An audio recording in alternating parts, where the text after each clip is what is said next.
Well, hello to all the wonderful podcasters out there, wherever in the world you're listening right now. We truly appreciate it. Dana here. Yeah, I'm a sports junkie, I'm a wing lover, and of course a Smart Club member because I trust my home comfort to standard heating and air conditioning, and I really think you should too. Right now it's HVAC Mania, and these deals will help offset the cost when your brackets get busted. You can score a $45 coupon on a furnace tune-up, normally $148. And no, it's never too late to show your furnace some love. And if your system's about to crash out like a 5-seat against a 12, now's the time to replace it on your schedule with 0% financing from Standard Heating and Air Conditioning. Go to standardheating.com and mention 93X. Standard Heating and Air Conditioning, providing the comfort you deserve since 1930.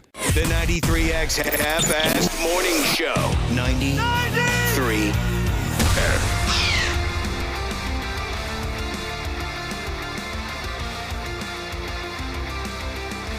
All right. Oh, great. It is 5:40. I got to get into character here. It's Wednesday. We want to make you feel welcome. We appreciate you going ahead and punching up the 93X Half-Ass Morning Show. F me running. Did anyone else get a kick out of our drive home from work yesterday? Yesterday, what was that? On the way home was one of the top 5 white knucklers I've ever had on the way in or out of this place. And my goodness, there are a lot of accidents. Yeah, that was weird. I hate when it happens when the roads get bad while you're on the road, because then you don't really know how to judge it yet. On the way in was bad for you yesterday, Josh? No, I said the way home is one of the top 5 worst I've ever had on the way in or out of work. So I hear you. Sometimes, we'll come in and it's pretty bad, hasn't been plowed, that kind of thing. But yesterday, that freezing rain, I got an alert right before we left. I remember that. I was like, winter weather advisory. And I made fun of it. So did Nick. Nick's like, nothing's going to happen. Nothing's happening. And we go outside and there's ice on our vehicles. I couldn't get on 280. There was a big crash over there. Oh, thank God I missed that. So I went over to 35, and before getting on there was a big crash. I don't know if you saw that too, Nick. I left a little after you. Where was there a big crash? Right before 35 on, was it University or 4th? I forget right I there. missed it. Big crash there. There was 35 northbound. Was basically down to one lane because there was a semi and a box truck that crashed. People were sliding out all over the place. It was nuts yesterday. Oh, my gosh. And I had no idea it was coming.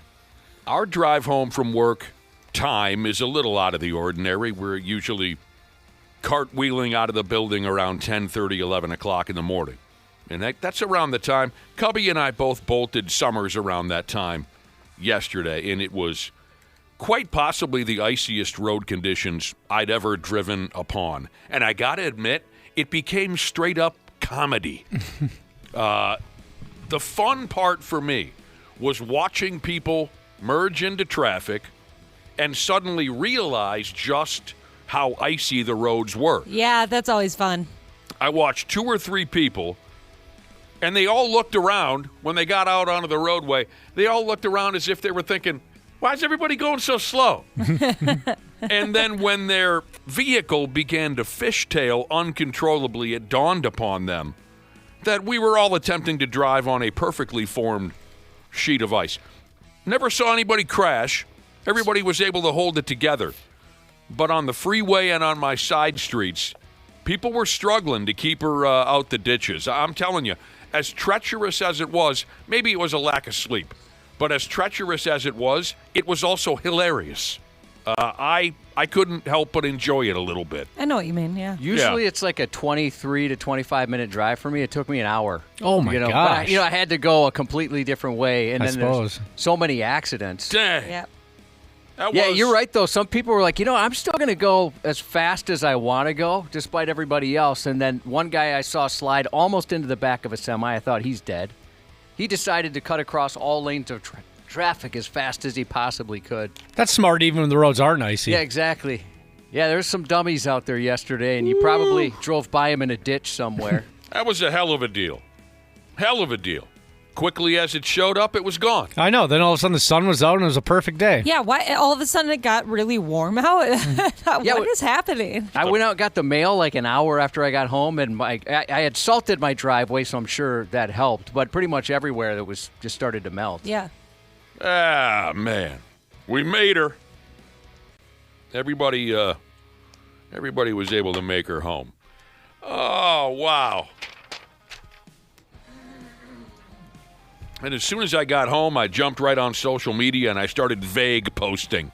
Oh, I like to do that kind of thing. Sure. Are you a vague poster? Sure. I hate that. I loved reading about vague posting so much. When people would post those, I thought, I got to get in on this. You started social media accounts just so you could get in on the vague posting? Heck yeah. Yep. Are you being truthful? You like to vague post just to mess with people? I don't have social media, so I would not be posting.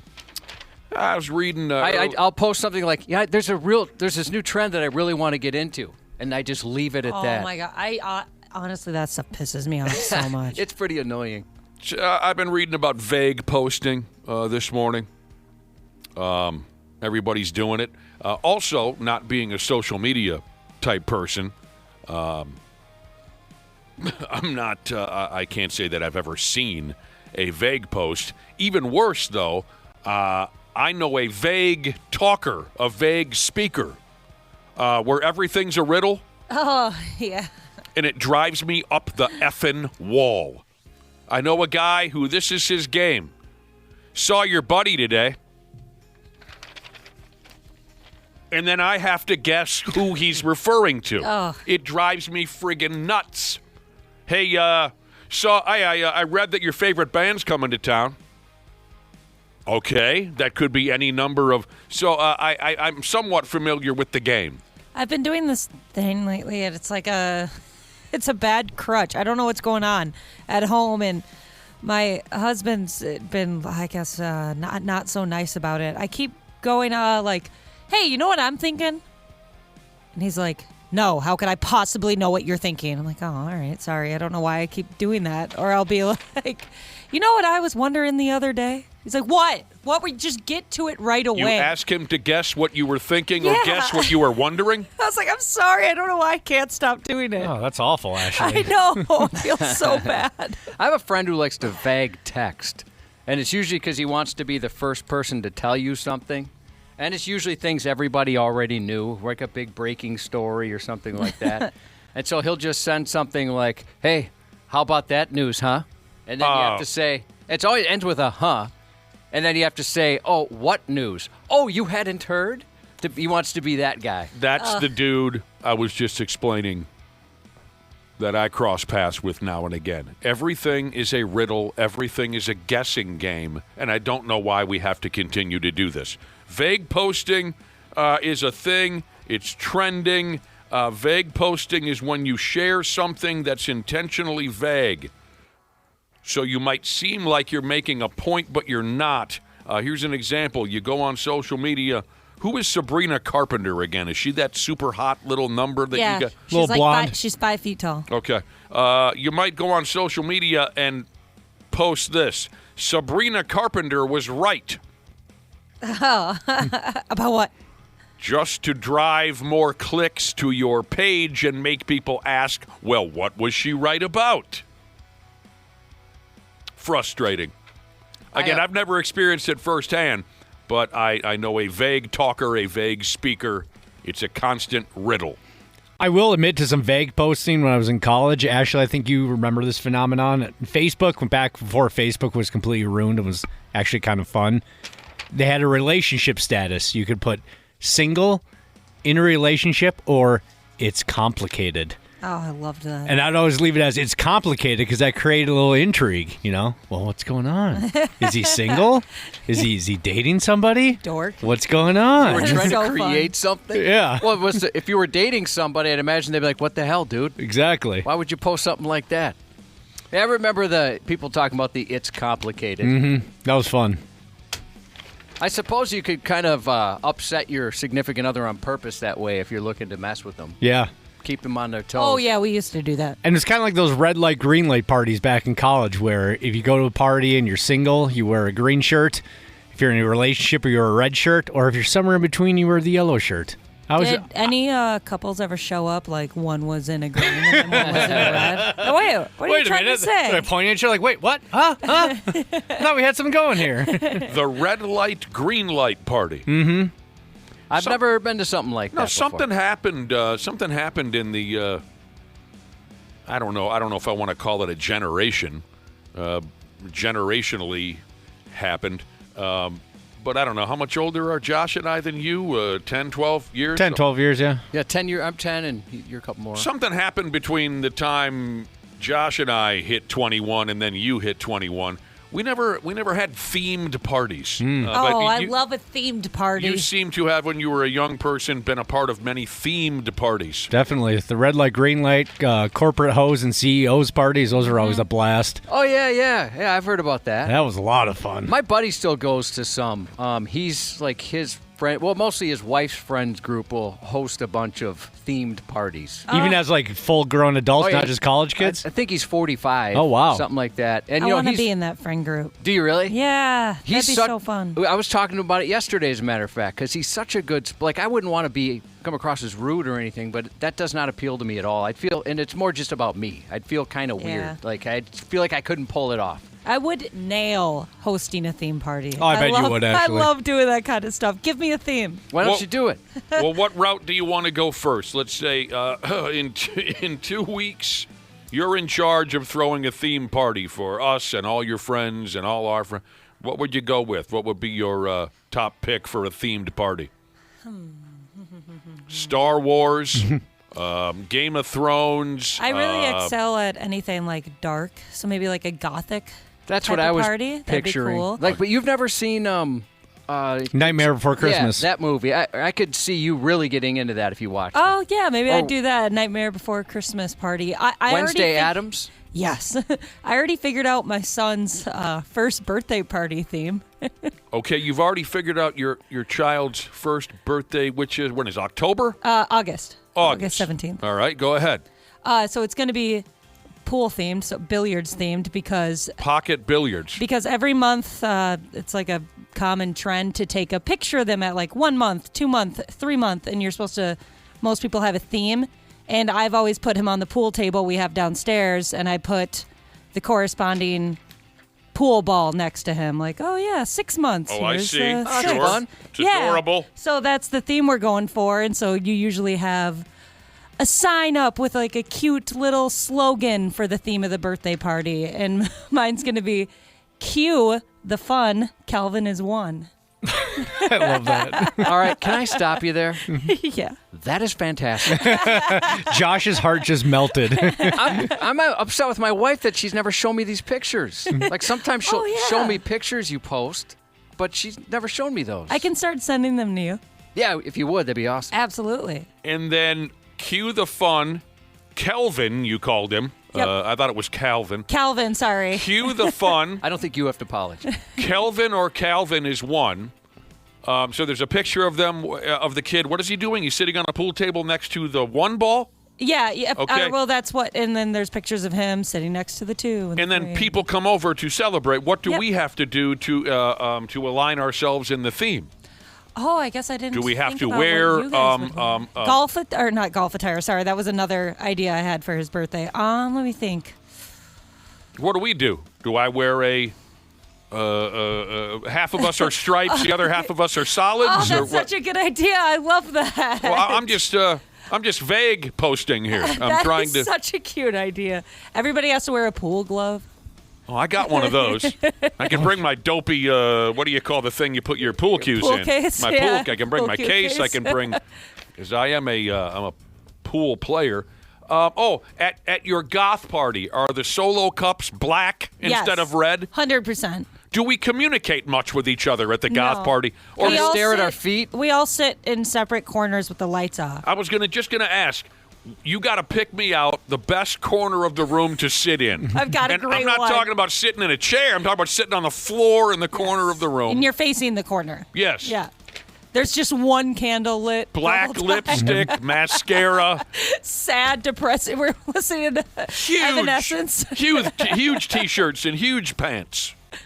If you don't have any rips in your jeans, you can't show up. So I thought goth people wear kind of tight stuff. They wear huge stuff now. Oh, I don't know. I'm guessing. A mixture of that. It depends what kind of goth you are. There was at a basketball tournament my son had a couple weeks ago. There was a kid 2 days in a row. He was sitting on top of some bleachers that were pushed into the wall with a bunch of signs saying "Don't sit on it." So I know that he's He'll go there. He's rebellious. But he had some real tight stuff on. He fights authority. He had kind of a cool look. But, yeah, he didn't talk to anybody. He just kind of sat there with his legs crossed looking at his phone. Oh, my version of what goth people wear is like my version of anything. It's outdated. So, yeah, I don't know. I'm just picturing when we were young, Josh, and we used to be forced to go to Korn concerts and whatnot around here.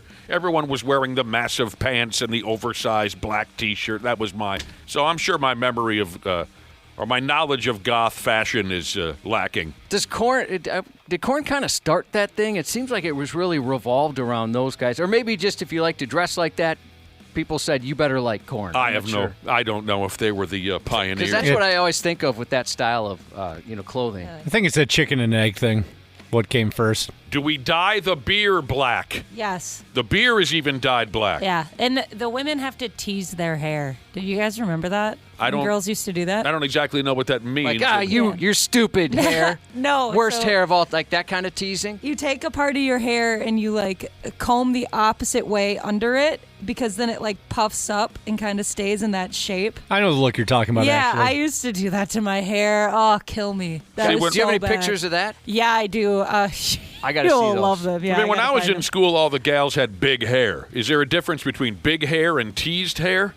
And what is state fair hair? I've heard that as well. I don't know what state. Just humid hair. But I think they have similarities. Big hair and teased hair. I think that's how they make it big. I'm not sure. I've never done that. Just one part of your hair versus the whole hairdo? Yeah, it's just certain parts of your hair. Who the F is Korn, a few people here want to know. An old bad from the 90s. Yeah, it's something you eat, and then you remember you ate it a couple days later.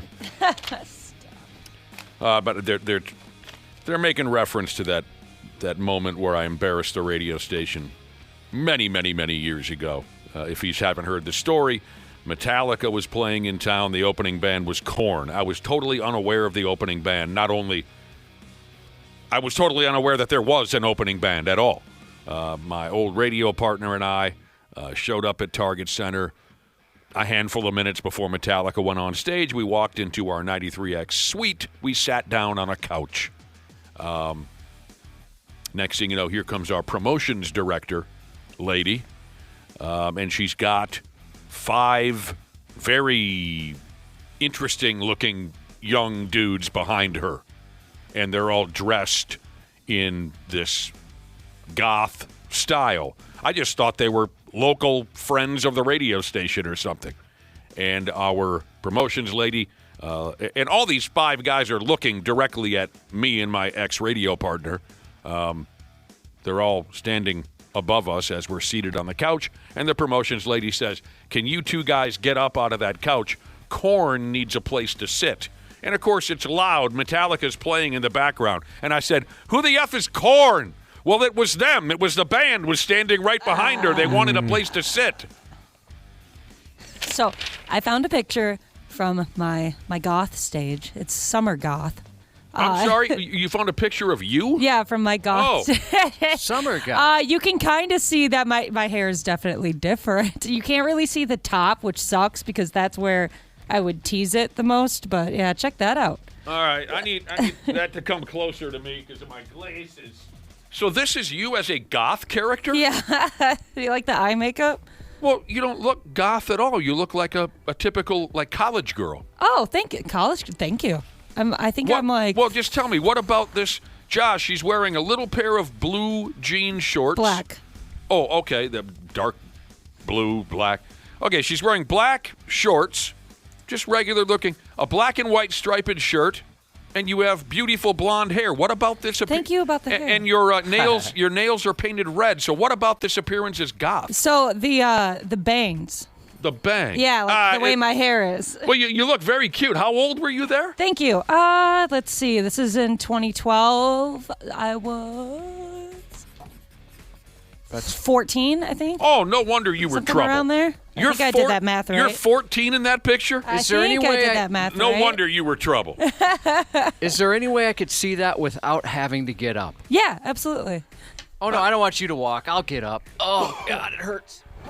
I mean, again, I'm no expert on this kind of thing, but I would never look at that picture and say, oh, this is you as a goth character. See, You look like Avril Lavigne. Thank Yeah. you. That was the goal. I always wanted to look like her. If you said that was Avril Lavigne, I would assume that's who it was. That's so awesome. That's all I wanted to look like. But Well, it worked. I would have had black hair, but my mom was crazy about that.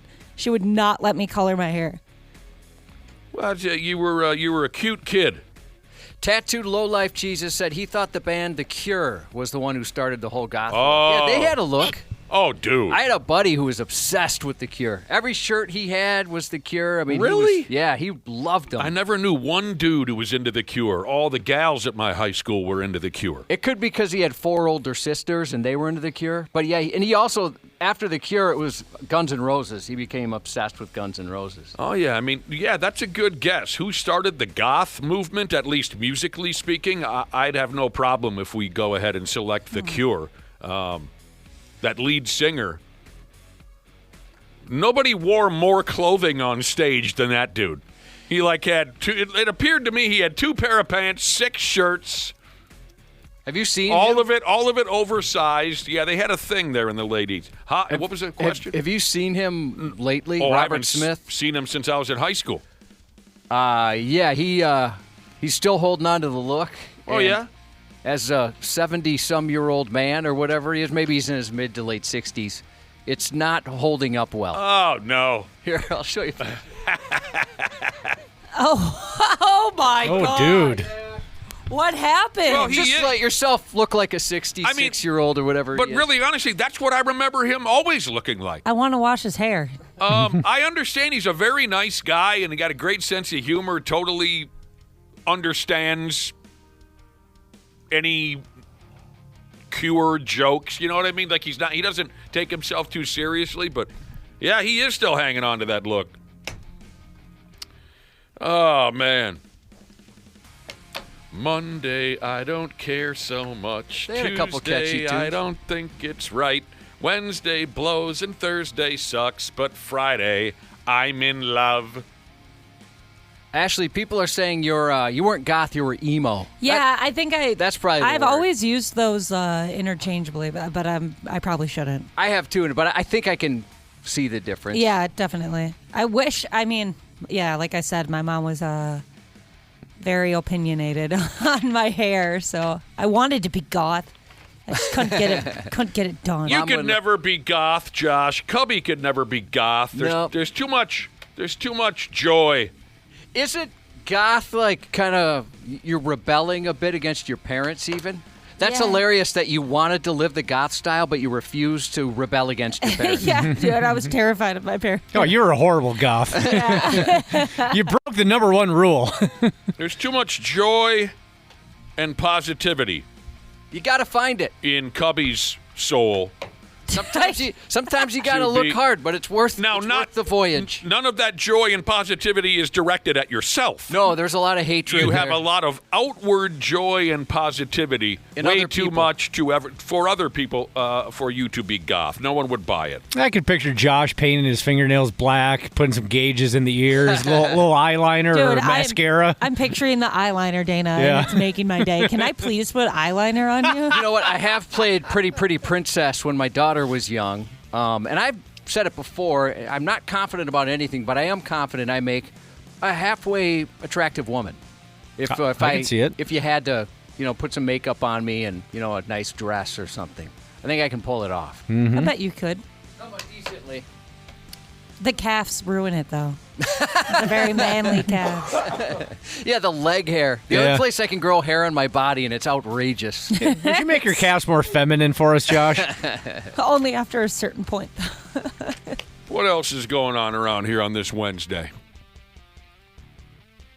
I thought there was something else going on. No, apparently there's nothing else going on. We got company tomorrow. Dr. Andrea will be here tomorrow from German Animal Hospital Friday. The cops are going to be here the today. comedy duo from the State Patrol on Friday. But today we're just going to sit here and F off just the 4, 5, 6 of us. And when I say 4, 5, 6, I'm including Randy Shaver and Brad Ryder, who will be joining us at 7:30. 7:30. So there you go. Goth porn A few people have texted in to say that they really enjoy goth porn. I suppose there's porn for everything, right? Rule 34. Yeah. Something in here about Australian goth. Okay, at least I'll look that up. we're gonna have to. Yeah, I know what they're talking about. I'm not learned on goth. I remember the look in the 90s, early 2000s, but What is Australian goth then, Ashley? I just remember Shane Gillis's joke about Yeah, it. that's what they mentioned. Yeah. Meaning the texter. He was just like imitating what an Australian Gothic person would sound like with like their Australian accent. Yeah, I can't Does remember he the swear a lot? specifics, but Probably shouldn't risk it, I huh? don't know. Dana, do you know? I don't really follow much of his stand-up, no. Sometimes there's he a just clip says here, stuff where you're like, he said that. a comic has a joke about Australian goth. Yes. This He's I can great. relate to. Chronic shower masturbator. Jesus. The first I've heard of you, son. Yeah. Welcome. Catchy name. Chronic shower masturbator, Jesus, says he said, I had a goth kid on my bantam hockey team, and the eyeliner and hair dye would run down his face during a game. And you know what? It's funny. Let me ask you, dude, chronic shower masturbator, Jesus, was he a goaltender? Growing up playing hockey, this is early to mid 80s. So I suppose there wasn't at the time any true existence of goth yet? I'm just wondering. I think back in those days, I guess you were probably just considered punk or heavy metal if you were a dude who really powered up the hairdo, right? And maybe put on some mascara, dark black. So maybe it wasn't, by definition, goth. Maybe it was just considered punk or heavy metal. But there were two guys I grew up playing hockey with. They were both goalies, and they didn't change their appearance at all when they got into their hockey gear. They would pull their That's helmet. so weird to You'd think that they'd flatten out their hair. They'd take the hairspray out right before a game, but no, they would force their helmet down upon this massive, like, flock of seagulls. The Cure, Robert Smith will be a good example. They'd pull that hockey helmet over their wicked sprayed hair, and they would keep the eyeliner on while playing goalie. One of them was this harmless little character. He was more into like Simple Minds. Josh, remember that band Simple Minds? Sure. My cousin was into them.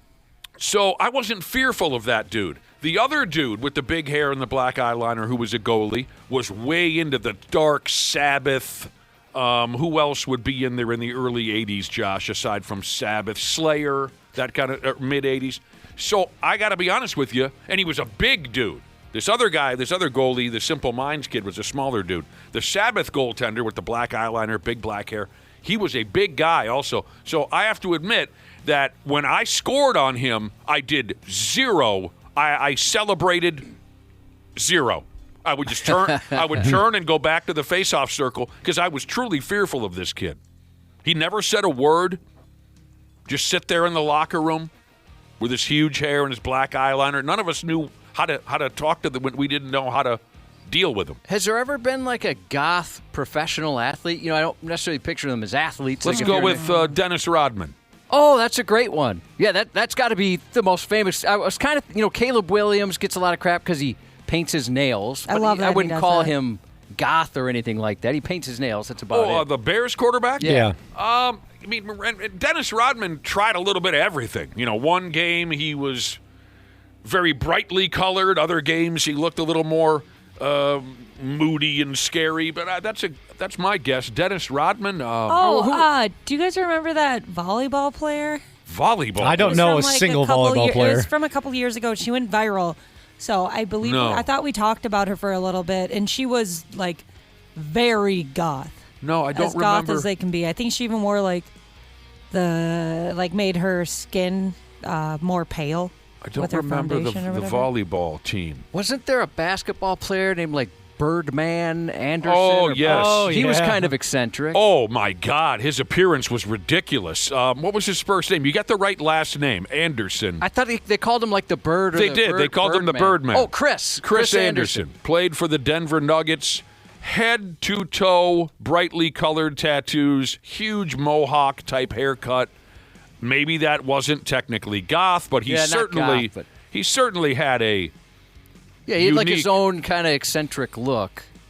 By the way, where'd it go? Oh, God, wrestlers, the list is long. Oh, my gosh. There's so many wrestlers have done that dark. How much time you got? I mean, Raven, Sting went through that era. sure. What's his name? The kid who will jump off a bus, Darby Allin. Mm-hmm. Oh, yeah, punk, goth, the whole schmear. A lot of folks are saying Rhea Ripley. Sure, I've seen her before. Who's that? I'm sorry. Is that a wrestler? Television wrestler. Look up. The Undertaker. Oh, yeah. He'd be one of the It's ultimates. a little goth, a little bit. Look up the text from Stripping Sparky Jesus. He must have used AI to make me into goth. Oh. You look so cool, dude. So he, cool. he goes, you look pretty hot, not going to lie. That's it. What's the name of the character? Stripping Sparky Jesus. A picture. He made a picture of you as a goth person. I mean, Oh, yeah. Spike collar and everything. You look great. I kind of want to have that look. The fishnet shirt you have on under the spiked leather jacket. Dude, that's brilliant. Let's get somebody here to do a makeover during the show one day. Yes, I can do it. I don't think I'd ever look that cool, though, but dang. Stinky. I want to be friends with that guy. What is stinky striptease? What's- Stripping Sparky. Can we put that up on our website? Everyone needs to see Goth Cubby. Yeah, I don't see why not. Oh, yeah. I don't know if he needs to sign off on it or what, but if you don't mind, let us know if we can put that up. That's so silly. Yeah, you look like you're going to a Marilyn Manson tribute show. Goth Josh. Awesome. We need to recognize the OG, and then we have to take a break. What were we just saying? Goth athletes? Were there any goth athletes? Sure. Especially in the world of television wrestling. Is it fair to say, Dana, the original goth character was Paul Bearer? Oh, for sure. Mm-hmm. He was so great. Was he the guy that had the super high voice? Or am Yep. He carried the urn, Yeah. Undertaker! Yeah, that guy. Yeah. and he actually was a pallbearer in real life. He was. Oh, I didn't know that. And then he died. Paul Bearer. Put him on the list. Top of the list. We got to take a break. We'll hit up that stupid news here in a few minutes. Half-assed morning show. 93X. Well, hello to all the wonderful podcasters out there, wherever in the world you're listening right now. We truly appreciate it. Dana here. Yeah, I'm a sports junkie, I'm a wing lover, and of course a Smart Club member because I trust my home comfort to standard heating and air conditioning, and I really think you should too. Right now it's HVAC Mania, and these deals will help offset the cost when your brackets get busted. You can score a $45 coupon on a furnace tune-up, normally $148. And no, it's never too late to show your furnace some love. And if your system's about to crash out like a 5-seat against a 12, now's the time to replace it on your schedule with 0% financing from Standard Heating and Air Conditioning. Go to standardheating.com and mention 93X. Standard Heating and Air Conditioning, providing the comfort you deserve since 1930. Years of hard work, and now you've got pain in your back, your shoulders, your knees, maybe your joints. You need help. Randy Shaver here with the answer. Dave Bialke. He's got over 30 years experience in getting workers' compensation benefits for people just like you. Don't suffer. Call Bialke Law today. 763-571-2410 or go to bialkelaw.com. That's BIALKE law.com. And it spells relief for you. You didn't start a business just to keep the lights on. You're here to sell more today than yesterday. You're here to win. Lucky for you, Shopify built the best converting checkout on the planet. Like the just one tapping, ridiculously fast acting, sky-high sales stacking, champion of checkouts. That's the good stuff right there. So if your business is in it to win it, win with Shopify.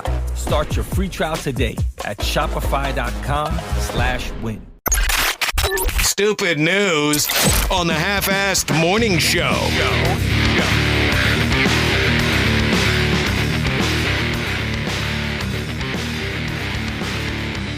I hear you. A few minutes ago, we were talking about the goth life. got to talking about goth rock and roll bands like The Cure and whatnot. Eventually, we made our way to discussing goth wrestling characters, television wrestling characters, and that list is long. Gangrel, Edge, Christian, Raven, the Hardy Boys, Gold Dust. Oh, Sure. We did Gold Dust in. What's Gold Dust's real name? Dustin Reynolds. Yeah, right. No, Rhodes. Is it Cody Rhodes? One of the Rhodes. Yeah, Cody's his brother. Okay. Or half-brother. Runnels. No. Yeah, Runnels. Yeah, was that Dusty's real name? Yeah, I believe so. Yeah, there you go. I just saw Cody Rhodes in the new Naked Gun movie. Right. He was a bartender, I think, in that. Yeah, he has a brief appearance in the new Naked Gun. I'm gonna go in a direction here, and a lot of you aren't gonna be able to follow it.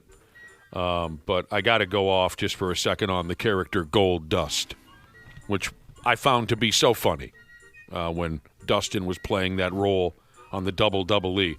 Do you remember the little scenario where Gold Dust was absolutely head over heels in love and obsessed with Booker T? Yes. They were a tag team. Josh, maybe you had to be there, but they were a tag team for a brief period of time, and all their outside the ring little video vignettes, it was Gold Dust making Booker T uncomfortable by how much love Gold Dust had for Booker T. And there was one scenario where they cut to the men's bathroom and Booker T is sitting on the toilet taking a dump. And then the camera shifts and Gold Dust is hanging over the side of the rail. What do you call it in a men's? The wall. The stall door. Stall door. Gold Dust is hanging over the stall door, keeping an eye on Booker T while he takes a dump just to make sure everything comes out okay. Man, some of those little side stories they put together were so much fun. So Booker T is sitting there taking a dump, thinking about nothing, and he looks up and sees Gold Dust, and he goes, ah! You had to be there. I can't. No, I know exactly what you're saying. Like the situation you're describing. I don't know that particular storyline they had, but I may or may not have been or currently am in a relationship with a coworker who my affection might make them a little uncomfortable.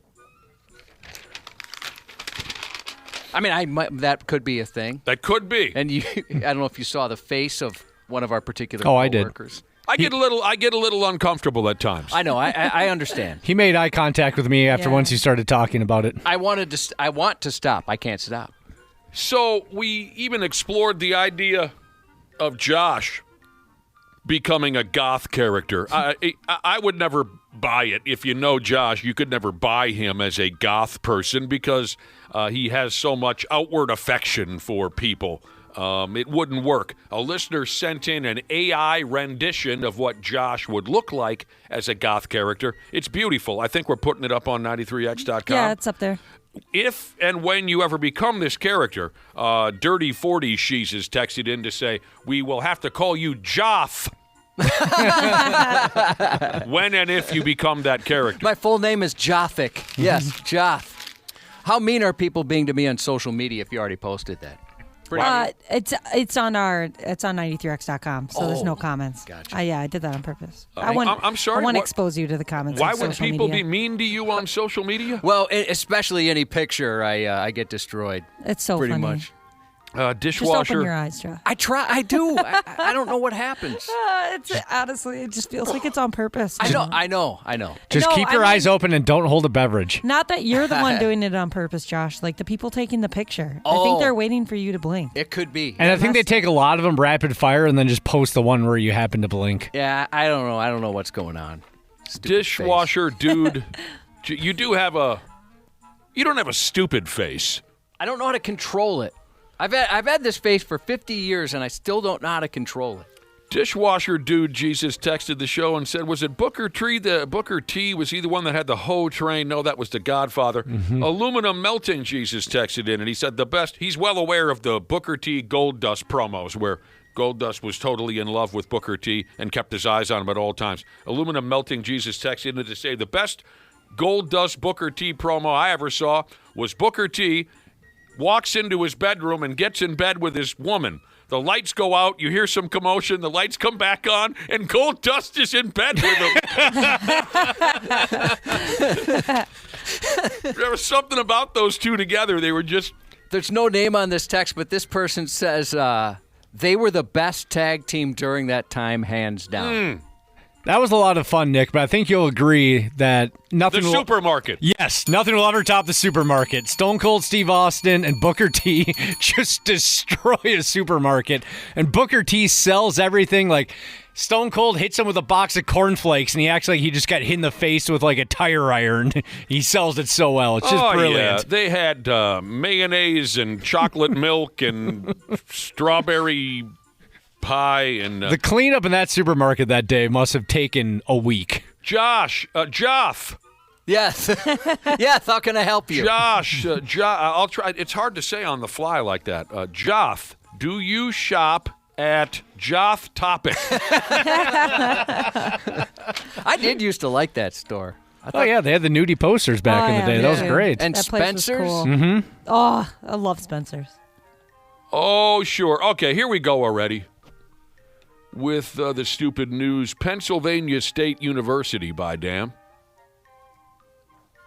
A member of the Big Ten Athletic Conference, same as our beloved Golden Gophers. Let me let you in. Go Gophers, Big Ten Network. He's always hovering around. He's got a mic. He sits here in studio. Let me let you in on what's happening out that way at Pennsylvania State University. Or I should say, let me tell you about a problem they were dealing with 3 years ago at the home of the Nittany Lions. Why this story is being talked about now, I'm not sure, and I don't care. Maybe the whole mess recently went to court. It doesn't matter. Locals were upset at Penn State a couple years ago because they hosted a sex toy bingo event on campus. College kids having sex? Oh, no. Well, that's the first thing I thought to myself was, so what? I mean, they're all adults over there at Penn State. Yeah. It's not a junior high. It's a damn college. But I suppose there might be a few 16, 17-year-old kids, right? The really gifted kids who start taking Oh, the college. Doogie Housers? Doogie Howser? Yeah. Yeah.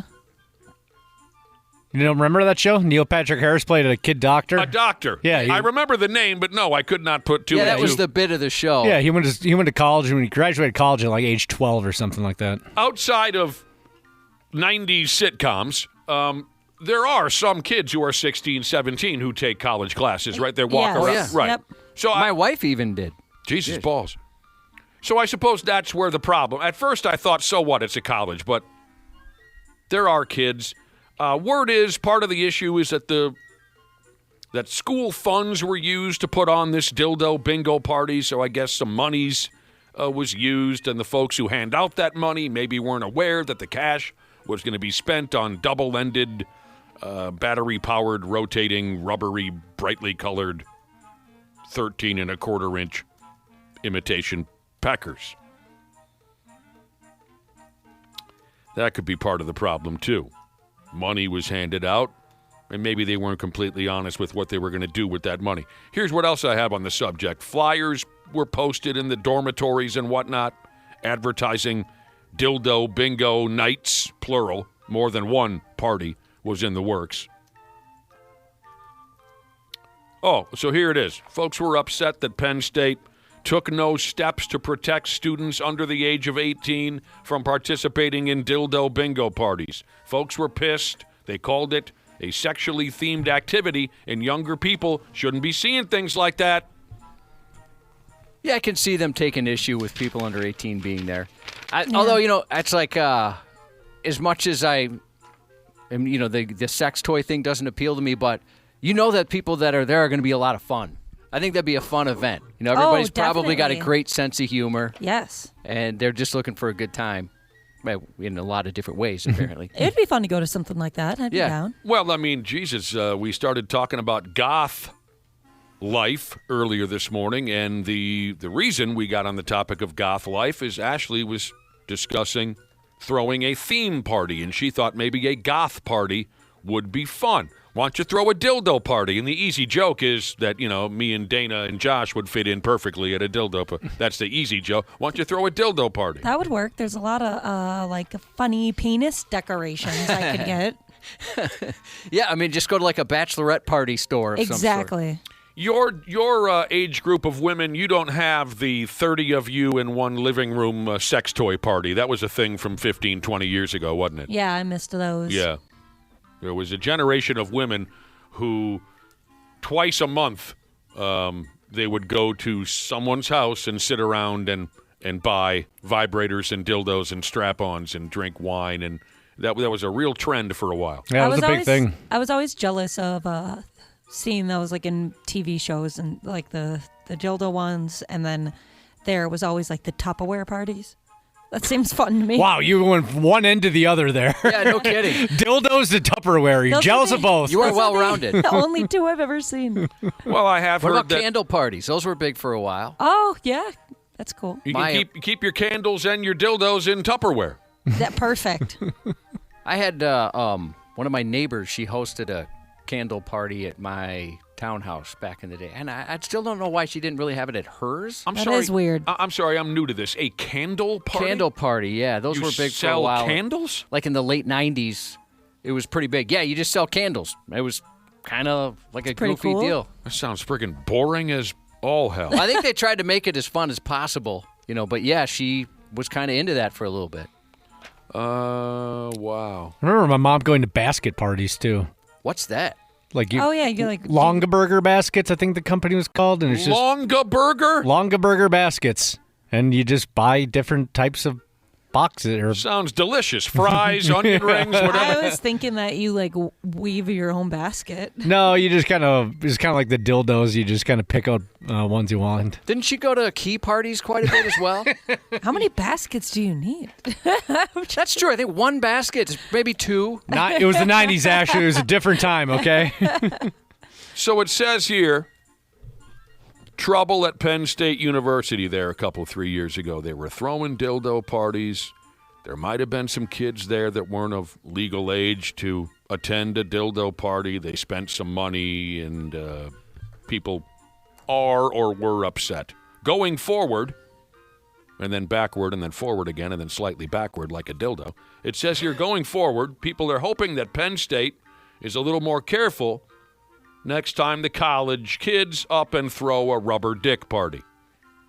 Is there an age requirement for buying a sex toy? I think 18. Is it really? Yeah. I think so. That's you why gotta everybody get- went to Sex World for the first time when they were 18, because you could finally get in the door. You got to be 18, at least, Josh, to walk into the dildo shops. Well, what about like Target? Don't yeah, they sell them? I don't Yeah, they think. do. I don't think they care. Maybe they do care. I don't know. I've never bought a sex toy at Target. Yeah, I'm not sure. I was in that I aisle. was pretty surprised when I thought somebody was lying to me when they said that. I'm Oh, like, no. Target I sells was- sex toys? You I can was do like in the that drugstores and aisle. pharmacies. I was in that aisle the other day because I was waiting in line for the pharmacist, and I thought it was funny how it was like how it was placed that way. That if there's a line at the pharmacy, you're in the sex toy aisle, and they have everything you would ever need.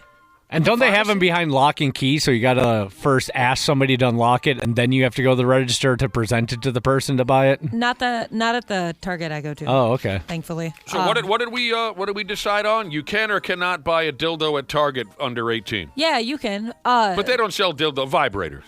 You can I buy. can't remember if I saw an You can be a actual 15 dildo, but they have a bunch. They have like different shaped vibrators that look like a penis. You can be a 15-year-old kid and buy a vibrator? No, I don't. No, I don't think that. I think they still even if you go to like self checkout, if you have something that you have to be a certain age for, it'll like pop up and be like, you have to verify, and then the guy comes over and is like, There you go. hey, give me your ID. That's got to Yeah, be it. even when you buy like NyQuil, they make you show an ID. That's always such a pain in the ass because I never have my wallet on me. I always use Apple Pay.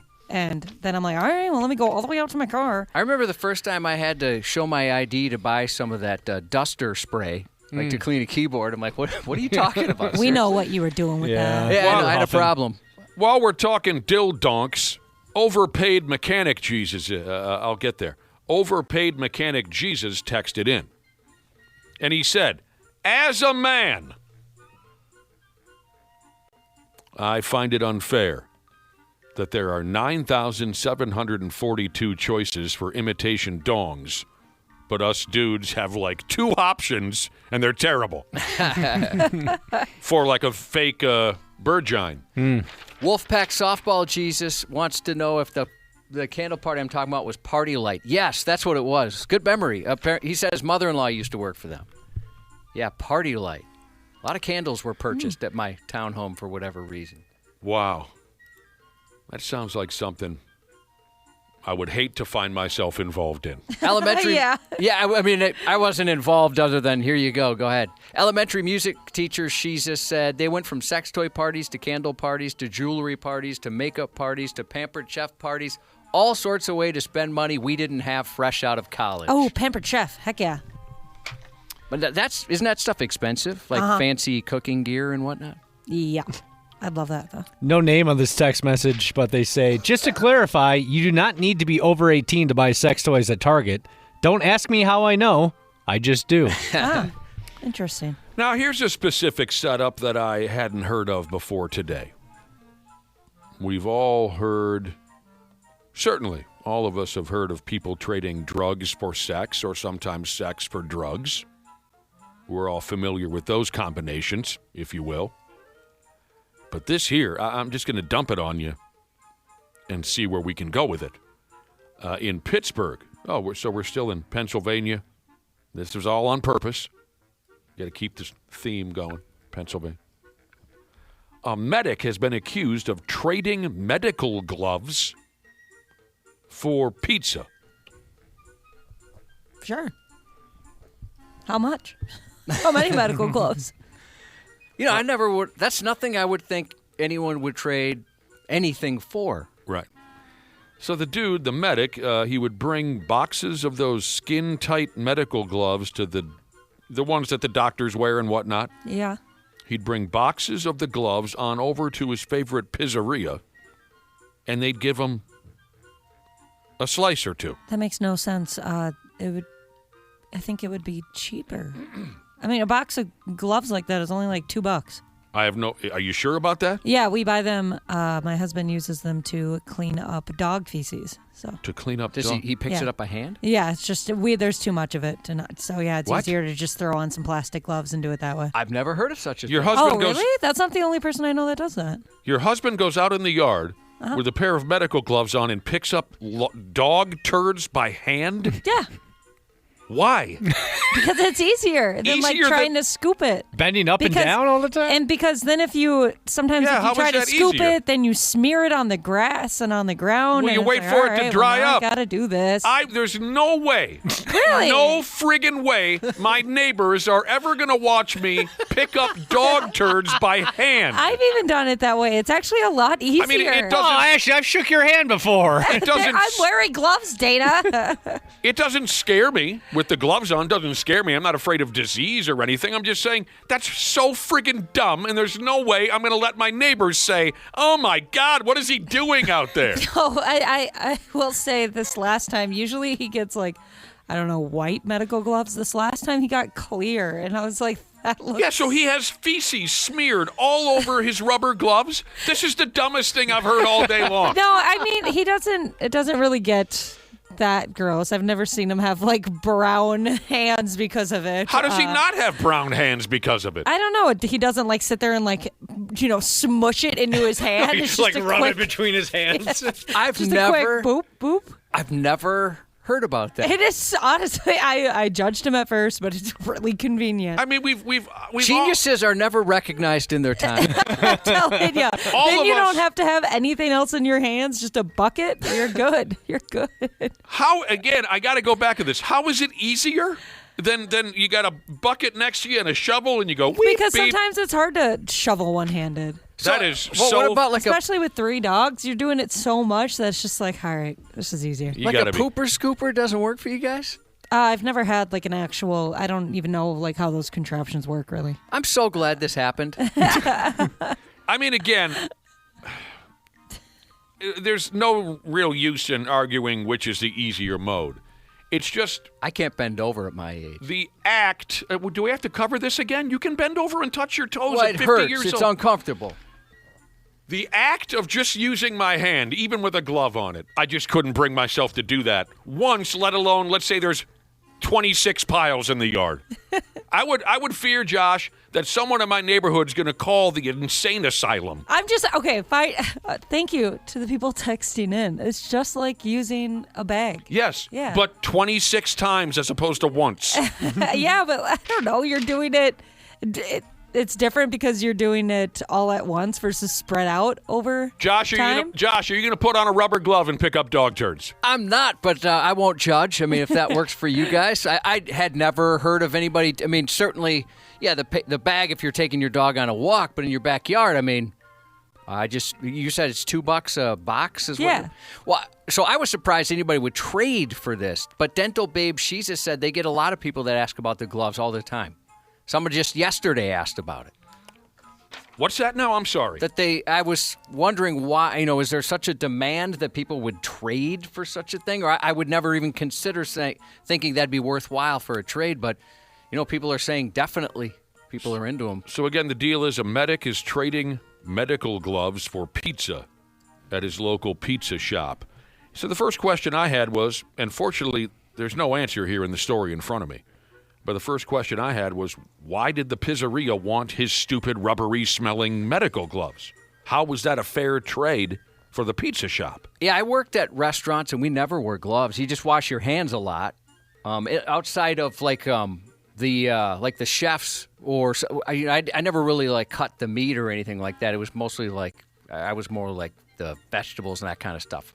And they would wear those gloves, the armored gloves, I guess, for lack of a better way to put it. Oh, sure. Yep. I see those on cooking shows. But they're we never did.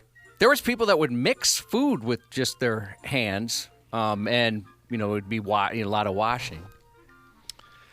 All I can tell you is this goofy medic has been suspended from his gig until they investigate this wacky medical gloves for pizza scandal. Sure, they're thinking, why? Why are there so many pizza boxes around, but no medical gloves?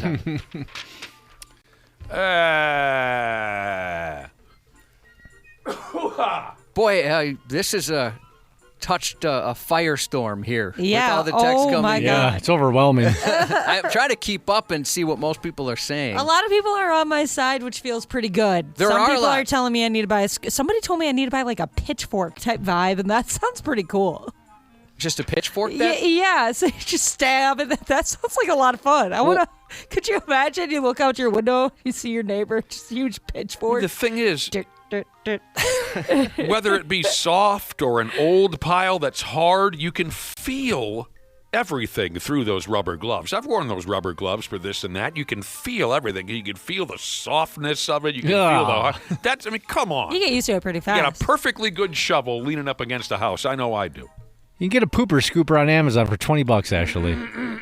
Double D Jesus texted me, and she said that she said, I literally had to go to a chiropractor the other day because of cleaning up dog crap with a stupid shovel. Yeah, we have to go out there every day to keep up with our dogs. And the pooper scoopers always work great. All right, I think we're sticking with the theme of turds here. Oh, yeah, we are. You folks probably watch the television news now and again. Have you heard of the Los Angeles Department of Transportation's Don't Poop on the Bus campaign? Yeah. You have heard pretty of it. funny. Well, sadly, it's over already.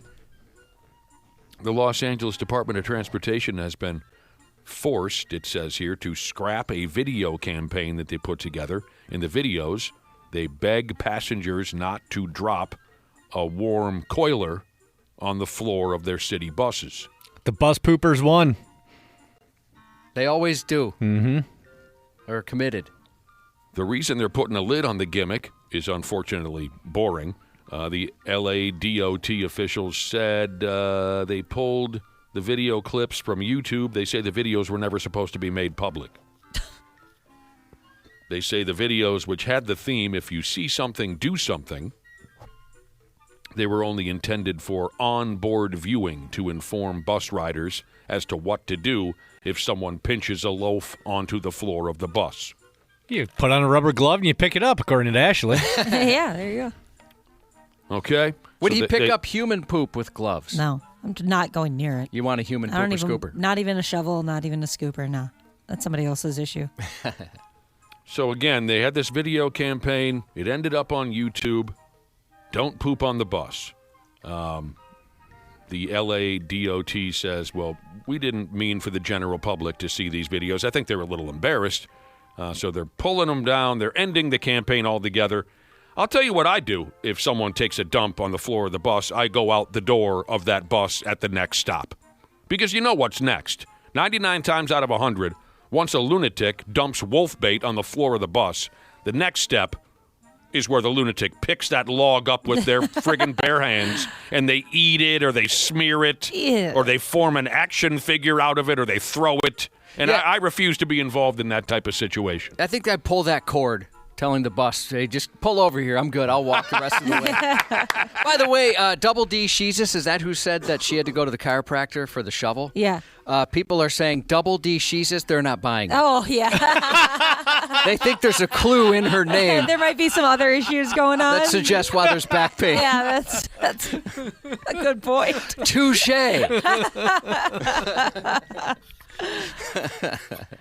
So they had the See Something, Do Something video campaign.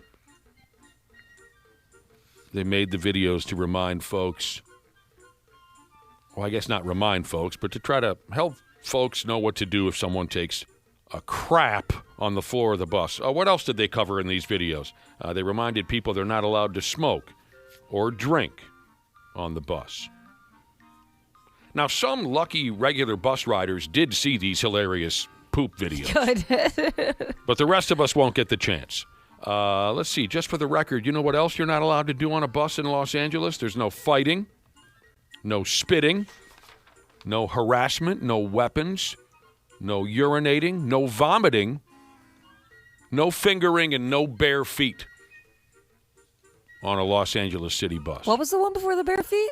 Urinating, vomiting, fingering? Yeah. I've seen that on a bus, unfortunately. It was I know. Horrible sight on someone's first day on the job. Those dark times.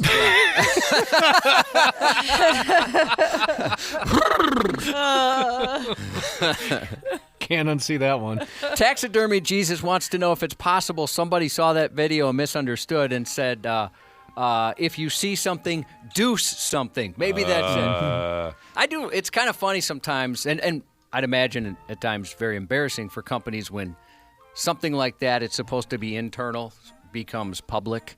Like somebody might post an obituary they have pre-written for someone who hasn't passed away and it gets published somehow. Oh, yep. Or infamously, the, hey, Hawaii, there's missiles coming your way, and it was a test that somebody wasn't supposed to send out. That was awesome. I think that happened a couple times, something similar to that. Jesus, look what time it is. I hear you, Cubby. I friggin' hear you. Well, Ashley, What up? good luck to you and your husband out there bare-handing dog turds. Don't make it sound like we're Come on. not wearing gloves. It's just so disgusting. And doesn't he sell meat for a living? Yeah. Oh, no. He's wearing gloves. It's fine. He's handling his meat, and then he's Right. out there picking up dog turds. So does he ever handle dog turds? Yes, wearing rubber gloves. Uh-huh. Does he ever come in the house and make both of you something to eat? No, he comes in and he washes his hands still. Like he makes sure, just in case. You never know. You're going to wash your hands for 2 days before you make me a meal. I'll tell you that. He doesn't 2 know how to days in cook. front of the sink. We got to It's take like a break. that grilled cheese sandwich joke you've told before. Grilled cheese sandwich The joke. grilled Oh, cheese- that was a true story. It's not a joke. Oh, I'm sorry. I thought that was a joke. Josh and I walked into a restaurant. We saw a sign out front that said, cheese sandwiches, $5, hand jobs, $10. We sat down. The waitress walked up. What can I get you boys? Josh said, are you the one who dishes out the hand jobs? And she said, yes. And he said, wash your hands, make me a cheese sandwich. Sports on the 93X Half-Assed Morning Show. Grant off, clinging two. They've got numbers. McDaniels! Exclamation point! McDaniels is the man! Jaden McDaniels. You know, it was a junior high kid calling the game there. I was going to ask you guys. I mean, I know you watch all the games. I wasn't I haven't heard that. Last night, though, Cubby, never saw it. Oh, you did? Peacock. Yeah, it was on late, and me and the wife, we don't have the Peacocks. Oh, I like the Peacock. No, we don't have that channel, so never saw it. Wolves had a game in Portland, Oregon last night. They beat the, what do they call their club over there? The Trailblazers. Jaden McDaniels had a big game. I don't recognize that lead announcer. He sounded like an 8th grader. Then the other guy was like, "Yeah, man, Jaden McDaniels." The other guy sounded cool. The first guy. Can we play that again? I think my computer just. Yep. No, don't worry about it. This is. Don't worry about it. Jaden McDaniels, I want to look like him. He always kind of has, that look on his face, and we talked about before. Where he's like, "So." He's so cool. Yeah, he oozes cool. And he doesn't even try, that's why. Exactly. It's just how he is. Yep. He is very cool. Before Quinn Hughes, Jaden McDaniels was the most expressionless person in town. I still think he is. And then we got what's his name I just said? Then we got Quinn Hughes, who, of course, he makes bizarre, very frightening faces. Jaden is a pimp. Love watching that guy play basketball. Well, they got to win. Golden Gopher basketball did not. If they had a bench, they would win a lot of games like they played last night at the University of Michigan. Lost by 10. Love watching that team, but outside of that starting 5, it's kind of like this here radio station. Outside of this friggin' program, what the hell? I mean, what do they got? What do they got? Don't do that. What do you mean? What do you mean? Well, don't do that. We have a wide variety of positivity around here. Great stuff. Boy, you got a different opinion on air, don't you? Totally different opinion on air. Who's coming up at 7:30? Randy Shaver and Brad Ryder? That's great. Just absolutely great. But don't go anywhere because Josh's news report is coming up next. Half-assed morning show. 93X. Well, hello to all the wonderful podcasters out there, wherever in the world you're listening right now. We truly appreciate it. Dana here. Yeah, I'm a sports junkie, I'm a wing lover, and of course a smart club member because I trust my home comfort to Standard Heating and Air Conditioning, and I really think you should too. Right now it's HVAC Mania, and these deals will help offset the cost when your brackets get busted. You can score a $45 coupon on a furnace tune-up, normally $148. And no, it's never too late to show your furnace some love. And if your system's about to crash out like a 5-seat against a 12, now's the time to replace it on your schedule with 0% financing from Standard Heating and Air Conditioning. Go to standardheating.com and mention 93X. Standard Heating and Air Conditioning, providing the comfort you deserve since 1930. Years of hard work, and now you've got pain in your back, your shoulders, your knees, maybe your joints. You need help. Randy Shaver here with the answer. Dave Bialke. He's got over 30 years experience in getting workers' compensation benefits for people just like you. Don't suffer. Call Bialke Law today, 763-571-2410, or go to bialkelaw.com. That's BIALKE law.com. And it spells relief for you. Dan Bongino returns. It's real. You better produce something fast. And he's not holding back. Dan, that's backwards. No, I'm telling you the truth. Hard truths and a bold perspective no one else can offer. You may not hear this anywhere else. I'm always under the assumption that you're being played, we're being played. Man, this show continues to expand its footprint, and I love you guys for it. It's the comeback everyone's been waiting for. If there was ever a time, it is this one. The Dan Bongino Show. Follow and listen on your favorite platform. In the 60s, I made love to many, many women, often outdoors, in the mud and the rain. And it's possible a man slipped in.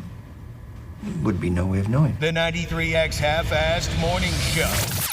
93X. Police in Salt Lake City arrested a man for going into a woman's apartment in the middle of the night, armed with an axe, and saying he'd been admiring her from afar. Apparently, he wanted to axe her out.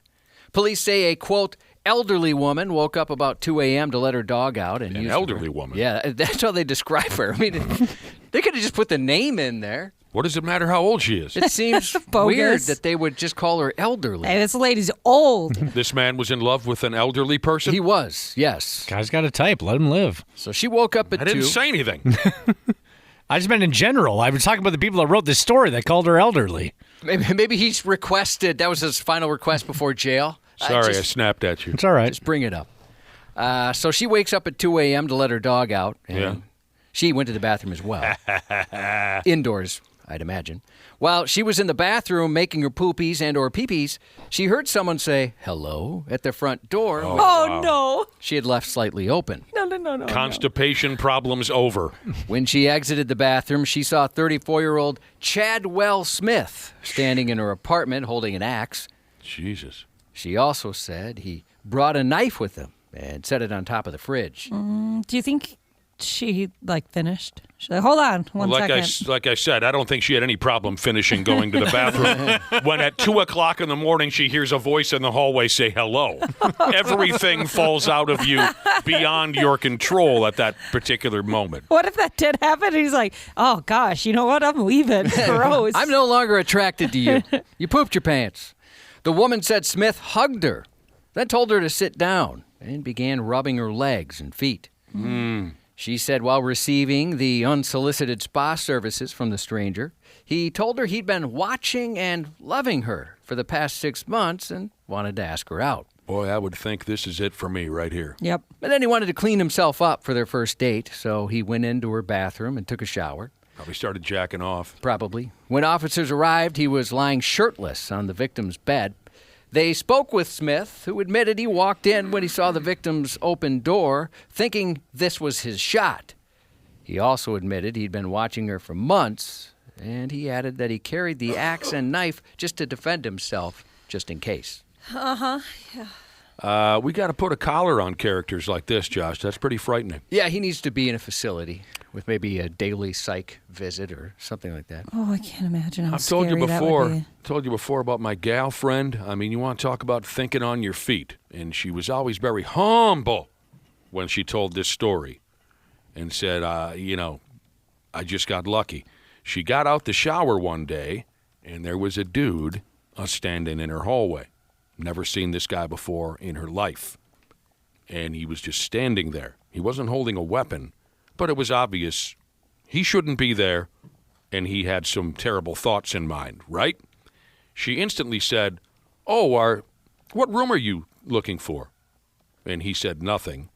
And she said, you must be in the wrong apartment. I don't know you. Maybe you meant to go to room 615 or room 335. And she just kind of started walking him towards the door. And he didn't really know how to react to that. He followed her to the door. He left. She convinced him, I'm not who you're looking for. You must be in the wrong apartment. And then quickly called the police and they apprehended the sumbitch. But I think, and she thinks, he expected her to scream and run, and he was fully prepared as to how to react to that. Yeah, that's what he wanted. He wasn't prepared to react to someone who says, hey, sorry, you must be let me show you the right way to. He's susceptible to the power of persuasion. There you go. A New Zealand man was lucky enough to be woken up by a naked woman who wanted to bang him. But unlucky enough, she wasn't looking for sex. She wanted to bang him with a frying pan across the head while holding a large knife. The woman was his brother's girlfriend, who was out of her mind high on methamphetamine. The victim was asleep in his upstairs bedroom just before 4 a.m. when he woke up to the pan-wielding paramour striking him multiple times on the head with a frying pan. And she was ass naked? While naked. Very confusing. And then just imagine I played the cartoon sound effect of somebody getting hit over the head with a pan. I had that ready for you. The man, whose ambitions to become a teacher were ruined at that point, then returned to the downstairs bedroom where she was staying with the victim's brother. He knew she was there. Oh, yeah, they lived together. Oh, my God. She said she doesn't remember much of the event because she was high and hadn't slept in days. The man suffered lacerations to his ear, the top of his head, and the bridge of his nose. Yeah. The woman was later convicted and sentenced to 18 months of intensive supervision on charges of assault with a weapon, along with resisting and assaulting police officers. The charges of assaulting and resisting police stem from an incident where she spat directly into the mouth of a police officer. Ugh. She did? Gross. That's a bad roommate. She hadn't slept for days. That's the meth kept her up. That's one of the reasons why you'll never catch me smoking those meth rocks. I love to sleep. I want to go near. I don't want to be near anything that's going to keep me awake. A now former custodian with Berkeley County, West Virginia schools faces more than 24 charges following an incident during a girls' basketball game. Berkeley County schools report that 25-year-old custodian William Howard Shoup Badoop, was discovered hiding inside a closet in the girls' locker room for the visiting team who were just chilling, minding their business. And when police found out, they said they couldn't believe this. A statement from the principal read, "We deeply regret that this incident occurred and understand the fear, stress, and concern this may have caused for our students, families, and staff." Shoup pleaded not guilty to the 29 charges they threw at him, including 14 counts of invasion of privacy for recording a person fully or partially nude without permission. He also faces 2 counts of possessing a deadly firearm or deadly weapon on school grounds. So the girls were in the locker room working out what they might do on the basketball court, and Dinkus was hiding in a locker, peering through the cracks of the thing. He was in a closet while they were changing and showering and whatnot. Gross. Pretty gross.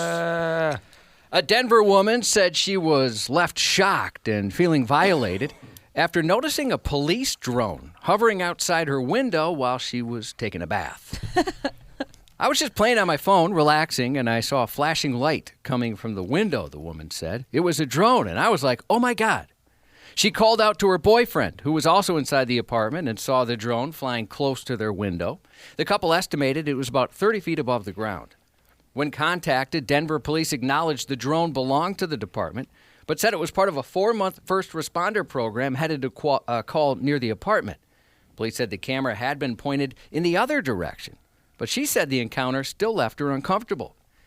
The department offered to show the boyfriend the footage and maintained the drone had flown about 200 feet for the entire flight, something the couple disputes. They also told them that the drone had been in the area for approximately 2 minutes and had circled the call location during that time. Information from the program is stored on its drone as First Responder Transparency Dashboard for 60 days. Since the program launched in October last year, first responder drones have been deployed to 622 calls for service in the Denver area. They arrive on scene before officers more than 84% of the time, and drone pilots determine whether a physical patrol response is needed in more than 36% of those cases, freeing up officers from more serious incidents and keeping officers safe by knowing what they're getting into. So what do you think? Was this drone pilot trying to get a look at her boobs? Well, I don't think so. I mean, the cops said, well, we'd be happy to show you everything we got, and it's all, saved. But I don't know. They think otherwise. Drones. Everybody I have that got a drone was obsessed with it for about 30 minutes, and then they never talked about it again. It does seem like it's a little less popular than it was. Yeah. It was very hot for a second, and guys got them. They're like, oh, let me show you my drone. I don't care to see your drone. I want to see. Oh, I'd like to see it. I don't know any drone pilots. My uncle thought it was a good idea to buy a drone, and then he brought it up to the land that we hunt on, and they were flying it around, making sure everything was good on their land, and then it got stuck in a tree, and they all have rifles, so they thought, well, let's just shoot the branch, and the drone will come flying down. And I can't remember who it was. No one had a Frisbee? My uncle or my dad, but one of them went to go shoot a branch, and they ended up shooting the drone just to smithereens. That sounds like a blast. I know. That's awesome. Probably wasn't an accident. Once you investigate, maybe that wasn't an accident. If Josh, if you brought a drone over here to work or wherever we hang out, and let me wear the goggles or however it works, I'd be very interested in trying it. I mean, I've heard some of the technology makes it very difficult to even crash. Mm-hmm. The drone will say, no, I want to live. Yeah, even if the battery's low, it knows to return to sender, basically. But I can understand getting tired of it. You get tired of lots of things in that fashion, right? You buy a treadmill, you walk on it for 2 days, and then you just stack bills upon it or whatever. Sure, any little trinket, I guess, has the potential to get old quick. When I used to live across the street from Penis Park, and if you haven't heard the story, it's because it was decorated, adorned with some wonderful penis drawings one day when we woke up. An incredible amount and great detail. Lots of masturbators in that park. Oh, yeah, for sure. I was one of them. But there was it's like a drone club that would show up there once a week or every 2, just a ton of drones all over the place. Fly them around. And louder than heck, but it was cool to watch. Here's a reminder that even burglars have upgraded to smart home tech.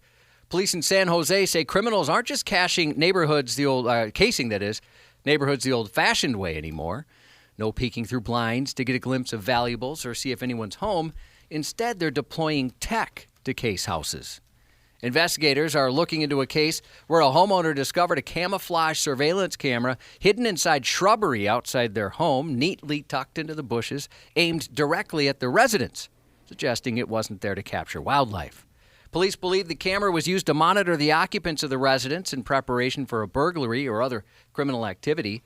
Police later found a second hidden Wi-Fi device nearby and say this lines up with several recent cases across the area. So far, no arrests have been made in connection with those devices. That's terrifying. Yeah, that'd be pretty freaky, right? Seeing something like that. A man in England has been jailed for being, quote, staggeringly stupid.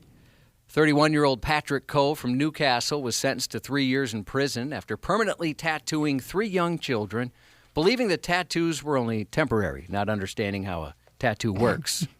During testimony, he was called staggeringly stupid by the judge. The judge said Coe used his own home tattoo kit to tattoo the children, leaving them in pain and causing one of them to be permanently disfigured. The kids complained of being in pain while he was tattooing them. His claim the small designs would fade had proved to be false, the judge said. So he really didn't know that these were permanent? That's what he claims. What an idiot. When confronted about it, he claimed he didn't see anything wrong with what he had done. However, he has since shown some remorse for his actions. What kind of cool designs did the kids get? They didn't show pictures of it or really say what it was. Pokemon or something. His attorney said he did not intend to cause the victims pain, telling the judge he does now appreciate what he did was incredibly stupid and should not have happened. I always like it when judges kind of throw in their 2 cents, calling someone staggeringly Me stupid, too. or they're just blown away by how dumb someone can act. Yeah, it can be fun. Yeah, they usually have some good stuff. Honesty is fun. It is. Tonight on ABC and streaming on Hulu, the return of Scrubs with back-to-back episodes. Hell yeah. Old friends JD and Turk scrub in together for the first time in a long time, learning that medicine has changed. The interns have changed, but their bromance will stand the test of time. And on Prime Video, a Caribbean woman gets her secret past revealed when the island is invaded by vicious buccaneers in the movie The Bluff. Rashida Jones from Parks and Recreation and The Office turns 50 today. Hubba hubba. Bob on Stranger Things, Samwise Gamgee in The Lord of the Rings, Mikey in the Goonies, and Notre Dame's Rudy in Rudy. Sean Astin turns 55. Not going to mention Encino Man? I forgot he was in Encino Man. You know, I have to say, and it's unfair, but I'm going to go ahead anyway. The sight of that character, Sean, well, he's not a character, he's a real person. The sight of Sean Astin has always forced me to change the channel. There's certain actors like that for me. There's something about the look on his face that I've never been able to stand. Ric Flair, 77 today. Who's that for you, Josh?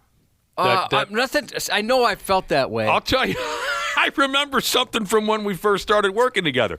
For whatever reason, you could not stand the sight of Forrest Whitaker. Okay. Do you remember that? Not only do I remember that, I just didn't want to say it because I know people love him. And I saw him in an episode of Criminal Minds yesterday, and I had to tell my wife, I just don't get it. I always liked him. Oh, everybody likes him. But there's something about the sight of him. He's a revered I don't know what it is. What? I love that guy. I know this. Again, it's not fair, and there's not always a logical explanation. When I see Sean Astin, I say, nope. I'm that way with Sandra Bullock, and I can tie it back to a girl I dated who was obsessed with her, and she called her Sandy B, and that was just too much for me. So it's not Sandra Bullock's fault. It's this grudge that you can't let go of. I think so. It happens. Mm-hmm.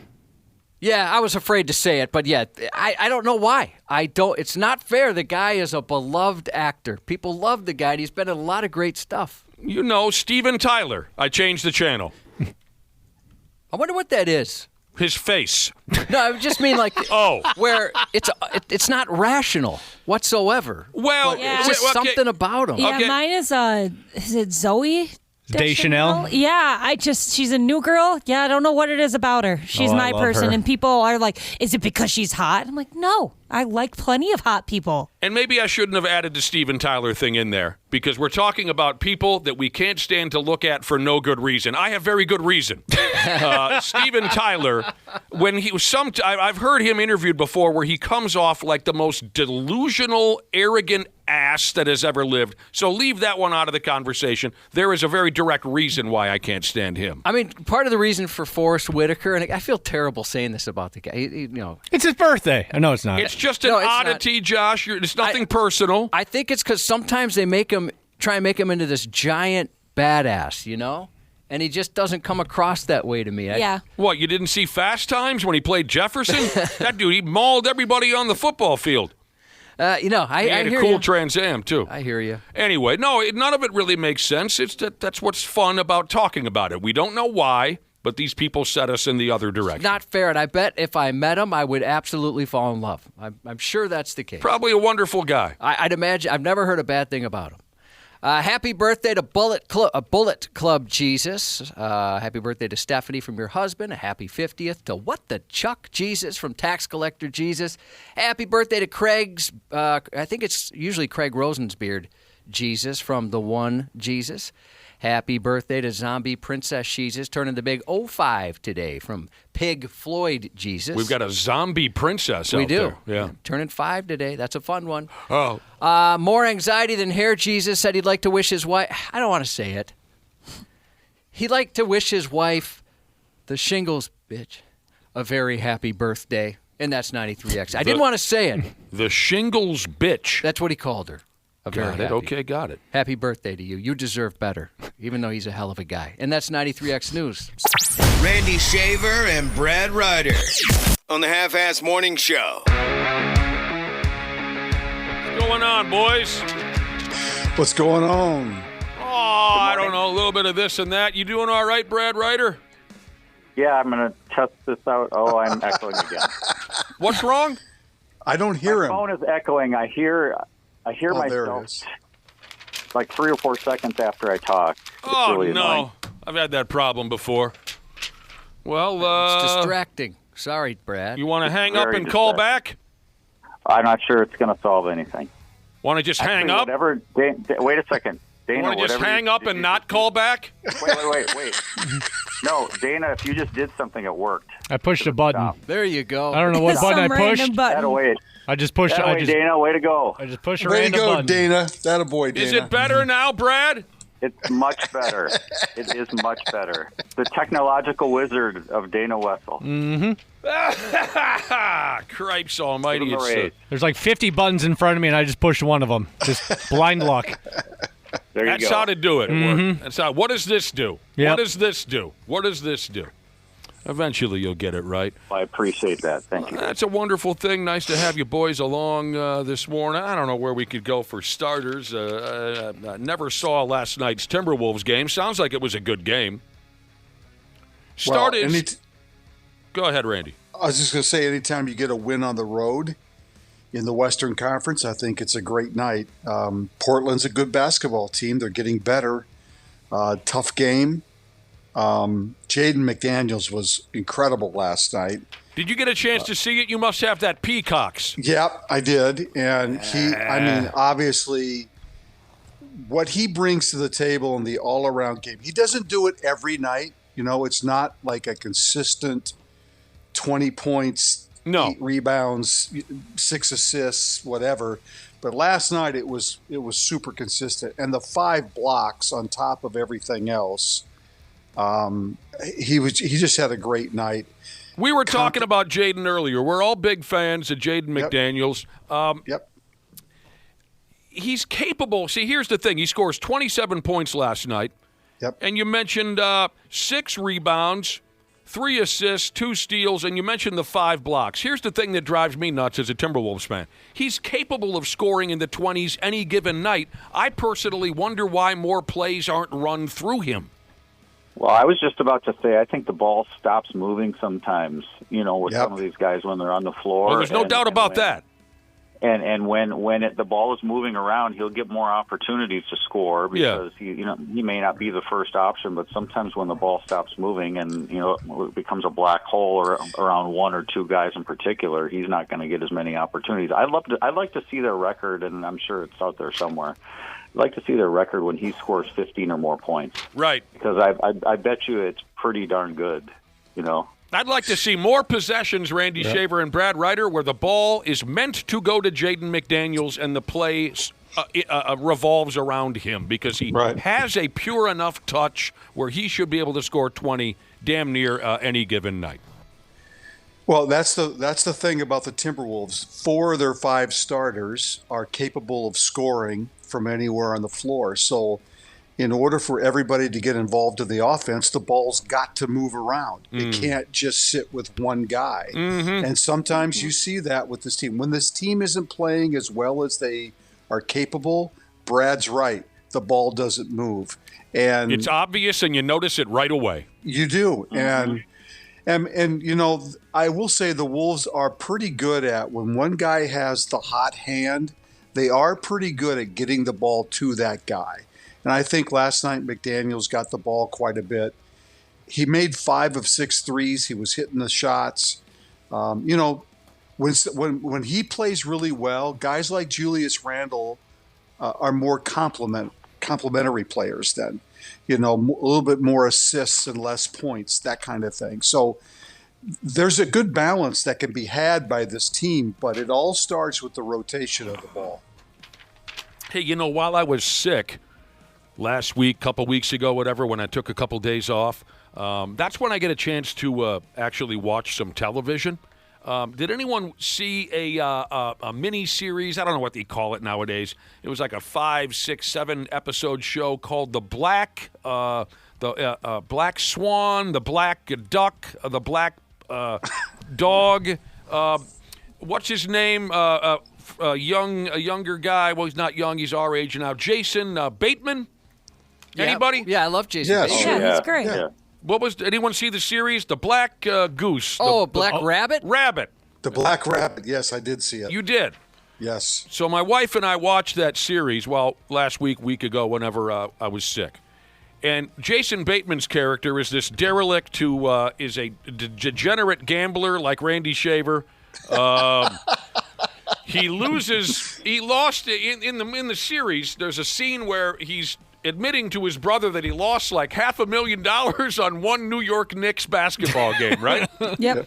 And there's a line where his brother says, "How'd you lose $500,000?" And Jason Bateman says, "Effing Julius Randle, man." And we all know that Julius Randle's a great basketball player, and when he's on, he is incredible, but he has, kind of like Anthony Edwards, he has moments. He has Michael Beasley in him sometimes. Yes, he has moments where the ball gets too sticky, and he'll even just dribble it off his leg like an 8th grader. So now my wife and I, after watching that series, when Randle does something silly, we'll look at each other and say, "Effing Julius Randle, man." DiVincenzo had 19 points last night. Rudy Gobert had 19 rebounds. Yeah. And they say here, again, I'm sorry I missed it, the Wolves' three-point shooting was the trick to holding off the Trailblazers. They were 17-35, and they made some big shots. Tomorrow night, the Wolves play at the Los Angeles Clippers, another late game tomorrow night. Yeah. And another big game. The Clippers are a decent team. So. Friggin' Clippers. Netflix has cut loose. Oh, speaking of, television programming, Netflix has cut loose with a couple more sports documentaries for you jock sniffers. One of them is on Lamar Odom, who cares? But another is about the Portland Jailblazers. Do you remember that funny nickname going around a number of years ago? Mm-hmm. I don't. Yeah. It's all about the arrest-prone early 2000s Portland Trailblazers. And I remember some of their nonsense, that era Portland Trailblazers ball club. They fought each other at practice. They got arrested for dope at the airport. They spit on fans. They threatened referees and reporters. Jeez. They were friggin' nuts. And I remember liking them for that reason. They were kind of like, in a different way, they were kind of like the bad boy Detroit Pistons of that era. just because they were all a little wild. Zach Randolph, guys like that. J.R. Ryder was in there. Rasheed Wallace. Rasheed Wallace was totally out of his mind. Damon Stoudemire. Anyway, April 14th is when you get a chance to see. I think the documentary is called The Jailblazers. Oh, yeah, Rasheed Wallace is featured, Damon Stoudemire, Bonzi Wells. Made it to the Western Conference Finals. I think it was 99-2000. 2000, they blew like a 17-point lead against the Lakers in Game 7. Oh, you want to call that a blown lead? Haven't you seen the little documentary on that, Dana? No. Somebody put together a documentary on that particular game. I think it was Game 7 of the 2000 Conference Finals against the Lakers playing in L.A. Of course, the Lakers had Shaq and Kobe, who were selling all the Sprite and the tennis shoes that the NBA could ever dream of, right? Mm-hmm. Someone made up a little documentary on the refereeing. Are you mixing that up with 2002 against the Kings, or did it happen twice? That's what I got confused. 2002 against the Kings. You're right. The Lakers had something like 27 free throws in Game 7 to like 4 for the Kings. Yes. But I believe there also might have been some controversy in that Lakers game. I do remember that too, yeah. Yeah, they were a very good team. They just couldn't stay out of jail. I love a good documentary on something like that. That's very interesting to me. Yeah, like the one about the Malice in the Palace. That was fantastic. That was really good. That was really good. Yeah, this is part of the Untold series. Yeah. These new ones coming out. Oh, I'm sorry. This is part of a show called Untold on Netflix. Oh, Okay. I love that show. There was a really sad one with Steve McNair. I guess I completely missed all the details on that. That was that was gut-wrenching. That one, too. That was pretty good. I came home. We had to work. I think it was one of our booze cruises. I came home. My wife was watching that. And like you, I mean, I'd heard certain stories, but I didn't know all of it. No. That was sad. I don't remember the Steve was he not shot to death? Yeah. Yeah. By a mistress. Oh, God. Yeah, that sounds sad. I worried that was going to happen to you for many, many years, Nick. Too many mistresses, too many opportunities. I think you're safe now. You're with a wonderful woman, and you know how to pronounce monogamy finally. I got a little scared at times, Cubby. I'll admit it. Oh, there's a couple stories you've told where I thought, oh, God, this is the last time I ever see him. It's got to be Operation Human Shield. I'm going to jump in front of a bullet. I can't let anything happen to him. I also got a little scared. I don't even know if I could even reference some of these without making you uncomfortable. But there was a letter that was mailed to you, which is or maybe an email, very disturbing. Oh. I remember that email. I remember it well. You still have that for evidence? If you're reading this email, this is exactly what happened. I should have kept that email for evidence. Oh, my goodness. I'd love to see it. There's also a show coming up on Netflix about a chess cheating scandal if you're really bored or incarcerated. Is this the butt plug one? It's not the butt plug one. Then I'm out. But when I was reading the story, Dana, I skimmed over and I saw chess scandal, and the first thing I thought was, come on, butt plug. One time, baby, one time. But it was not in what we're referencing. How many years ago was this, Josh? A dude won some $1 trillion chess tournament, and then they found out later that he had inserted a sex toy into his can. Are you following this so far, Brad and Randy? Oh, yeah. Oh, Brad knows all about it. Sure. Brad's no stranger. So he had inserted a sex toy into his little can-ski, and he had a partner watching the chess competition from a distance and hitting the on and off button on that butt vibrator to tell the dude what moves to make. They actually cooked up that idea at Brad's sex cabin. The whole butt plug cheating scandal. That's how Brad plays board games. Yeah, they sat down. They're like, all right, how can we do this? You know, I hope it happens simply because I hope some guy's not accused of this and it didn't happen. He denies it. He said it never. What was his name? Hans something. And he denies it ever happened. And for the love of God, if that was somebody was saying that about me, I'd want it to be true. Hans Free, I think his name was. Oh, Hans Free. Yeah, he didn't have to.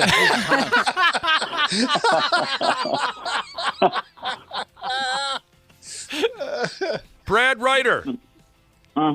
Timberwolves record when Jaden McDaniels scores 20 points or more. They're 26-16 when Jaden I would have thought it would be better than. Wait, 26-16? So he scored 20 more points in 42 games this year? Apparently, according to one listener's arithmetic, I'll warn you, though, they come from Wisconsin. Oh. this particular. I don't think he scored 20 or more in 42 games this year. Yeah, I don't think maybe so either. Over the course of his career. I'm sorry. That's what I meant. Career. Oh, okay. Not this season. No. Career. Yeah. Career ski. All right. Again, if the Golden Gopher dudes only had a bench, they could win games like the one they played last night. God, for sure. The number 3 Michigan Wolverines basketball club beat the Golden Gophers 77-67 in terrible Ann Arbor, Michigan. Nico Medved's starting 5 is very good, but that's where it ends. Yep. Well, and Crocker Johnson still is out, so that doesn't help them either. Right. And they were only down 4 points at halftime against the number 3 team, and then they give up 9 3-point shots in the second half. Yeah, they started dumping the 3-point baskets. Up next, they're back at the barn Saturday to play the University of California at Los Angeles. Are you being serious? I got a guy named Crocker Johnson.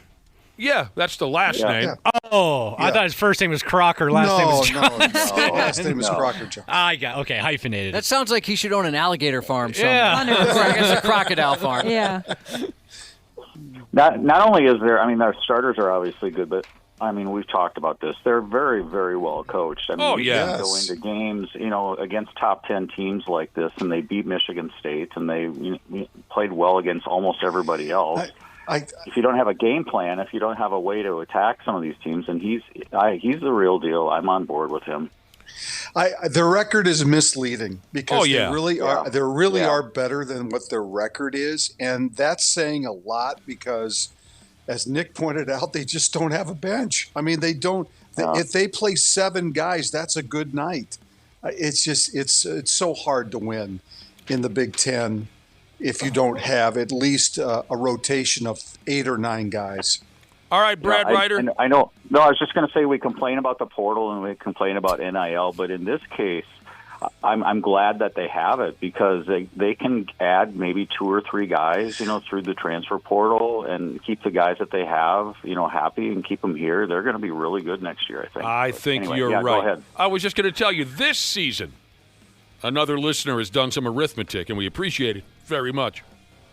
Me and my uncontrollable gas, both appreciate it.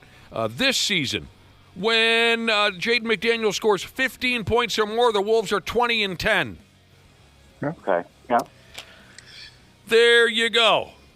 That's about what I would have thought. All right, the Team USA dudes hockey team naturally went on over to the state of hockey after they got off the airplane from Italy. They held a big fat-ass party at a club down there in Florida called Club 11. I think they call the joint Club 11.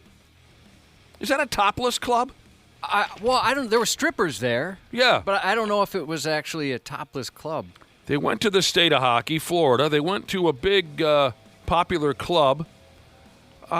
If it is a topless club, I wonder how the button-down NHL and Olympic officials feel about that. It didn't look like, from the video that I was watching, it looked like they were wearing tops. There's video going round and round. The boys were soaking wet with beer and hard liquor. They looked awful. Just terrible. They've been drinking for a few days now. They looked like they hadn't slept in days. It looked like they had no blood flowing through their body, just pasty white. Yeah. I tell you what, reality is coming because the Wild play 4 games in 6 days starting on Thursday night. Oh, they're going to be cooked. They're going to be so cooked. Quinn Hughes and those dead Victorian children better get their... Take the under, baby.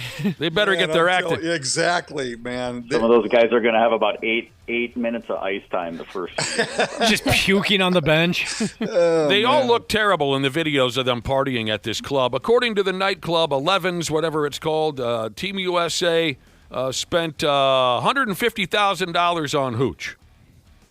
They drank some of that. The rest of it, they bukkakied all over the crowd. And they say the tab came to over $150,000. Yeah, I suppose at a place like that, it's not like going to your corner bar where you can get a beer for $3. I'm guessing everything's a little bit marked up. Yep. The video I saw, the whole crowd sang Freebird together, and then they cut loose with our national anthem, too, and a lot of folks on social media thought it was cute that even the strippers working the joint that night stood up and put their hands over their hearts to belt out the anthem.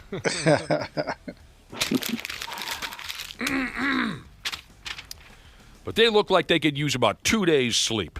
And they're young. I just pulled up the 11 website for this club in Miami that they were partying at. You know it's cool and fancy because it's spelled E11EVEN. Yeah, especially if you take the vowels out of anything. I mean, I understand there's some E's in there. It makes it cool. For whatever reason, that's kind of what they do. Yeah, that's schmancy. That's when you know you're walking into a joint that's not only fancy but also schmancy. Former hype man for the legendary rap act Public Enemy, Flavor Flav.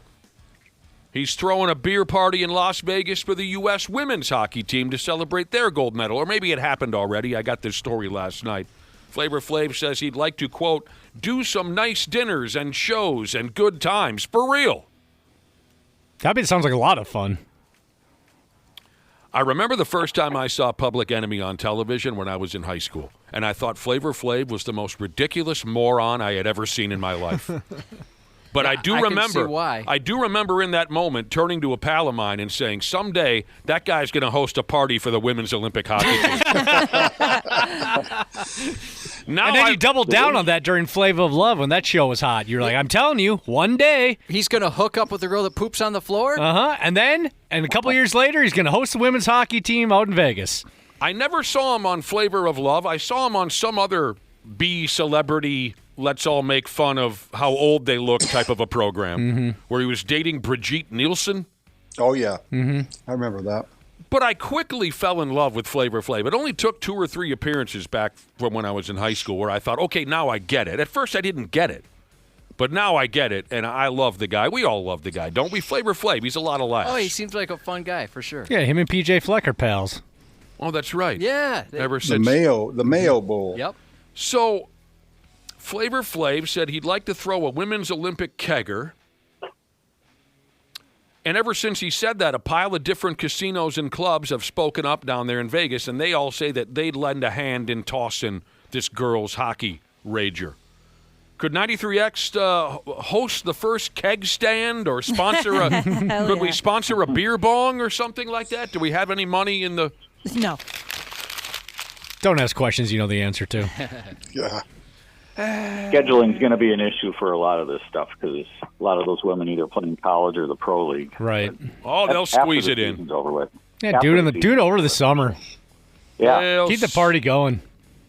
They'll squeeze that sumbitch in. Okay, now that the NHL is back in business, a website has gone ahead and given us their opinion on the 10 most likely Stanley Cup winners this hockey season.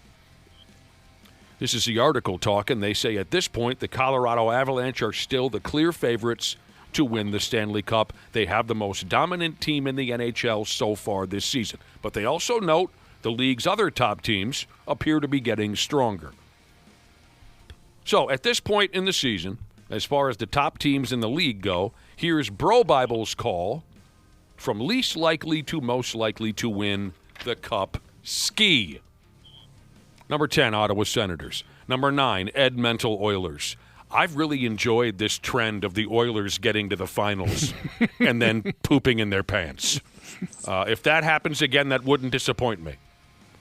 I'm sort of rooting for Canada to get a cup winner at some point or another, but am I alone? Is that anyone else enjoyed watching the Oilers get to the final and then they realize, oh, God, we don't have what it takes, and they get beat?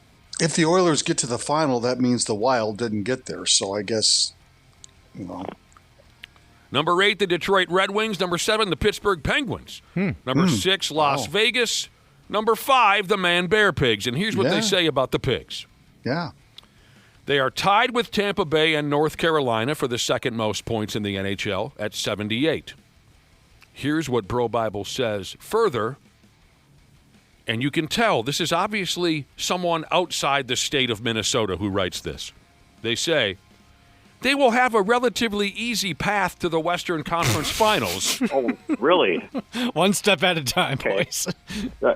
I think they have to play Dallas in the first round. The way it starts, the way it's set up now. Yeah, right? I mean, if you look at the history, I wouldn't say it's an easy path. Anyone here in town knows that there's no such thing as an easy path in the NHL playoffs, especially for a club that hasn't had a lick at the second round in 11 years. Right. But the article says they will have a relatively easy path to the finals if things shake out like they currently stand. That's a bold statement. Number 4, they go Dallas Stars. Now, here's what I find interesting. They list the Avalanche as the third best chance to win the Cup. The article said earlier that the Avalanche is the clear favorite, but only ranks them as a third most likely club to win it all. And here's why. They say the only reason Colorado isn't number 1 or 2 in the rankings is because the West is soft. What? Compared to the Eastern Conference. Bro Bible says, I firmly believe this year's Stanley Cup winner will come out of the East. Sounds like an East Coast writer. Who do they have ahead of Colorado? North Carolina. Come on, Rays up. Deepest club in the league, they say. Number 1, Tampa Bay. From, again, the state of hockey. They say they've been on fire for months, and this squad knows what it takes to win a Stanley Cup. I was surprised to read those top 2. I really was. I thought for sure Colorado would be given. Okay, so how can you say the Wild have a clear path to the Western Final when you've got Colorado and Dallas rated ahead of them? Yeah, I don't know. That doesn't make any sense. That's I don't know. Not a clear path. I don't know if Bro Bible's necessarily known for their, journalistic research. Yeah, I mean, makes no sense. And when they call the West soft, I mean, I watch the Pigs now and again. I don't really watch much other professional hockey. I'm just going to assume that when he's calling the West soft, this writer, he or she, must think of the Eastern Conference as a more physical conference. We all know, even today, the game changes quite a bit when you get into the playoff when it comes to physicality. So they must think of the top Eastern Conference clubs as more physically ready for playoff hockey. But it's just one man's opinion or woman's opinion from one website. Right. Nick, when you mentioned Ottawa crap in the bed recently and trying to chase Edmonton, you mean? Edmonton, yeah, excuse me. Trying to chase down the Stanley Cup. There was a meme going around after the gold medal game that said, it had a picture of the Stanley Cup trophy and says, I don't understand why Canada is so mad. They haven't touched silver since 1993. Oh, jeez. Yeah. Those jokes are going to be fun until they finally give us no reason to make those jokes. Mm-hmm. So more hockey for you. Yesterday we mentioned the Pigs and the possibility of a trade before the trade deadline comes around March 6th. And I'm sure this will be a daily conversation until a deal is made. Yep. I mentioned that I bet they'll be on the lookout for a center. Says here the Pigs are the front runner to land a dude who just got done playing in the Olympics for the United States. Trocheck is the name. To be specific, this Trocheck character is formerly known as New York Rangers center Vincent Trocheck. The Red Wings and some other teams are also in the mix for this dude. I didn't pay much attention to Vincent Trocheck when I was watching the Winter Olympics. I don't remember even seeing him, honestly. They called him a surprising pick by Bill Guerin to be on the U.S. roster. Not a dynamic offensive player as some of the guys who were left off the roster, like, speaking of the Dallas Stars, Jason Robertson. But Guerin wanted a few guys who could play physical, win faceoffs, and kill penalties. And now that they won the gold medal, it makes that move look brilliant. So, like we were just discussing, a lot has changed in the NHL since I was a super fan in the 80s and 90s, but some things haven't changed. And one of them is the importance of winning faceoffs and playing physical hockey in the playoff. And killing penalties doesn't hurt either. And these days you guys know this, referees hand out penalties like they're handing out Halloween candy. So hell yes, go get a guy that can play shorthanded. Go get a guy that can win faceoffs. Go get a guy that can lay a body check out there now and again. And this Trocheck, when I read his statistics, especially from what he did in the Olympics, this guy sounds perfect for the role. He won 38 out of 57 faceoffs. He had 3 assists, but he was a significant part of the penalty kill, who was perfect in the Olympics. Yes. I didn't realize that. They were 18 for 18 on the penalty kill in the Olympics, and this Trocheck guy was a big part of it. Including the 5-on-3 against Canada. He'd likely be a first liner if he comes this way, but, okay, after all the noise I just made, it's not a done deal yet, and if they don't go get this Trocheck dork, we'll have to have this conversation all over again. But damn, he sounds like exactly what a playoff team needs. He sounds perfect for what they're looking for. By the way, again, this will be a daily thing.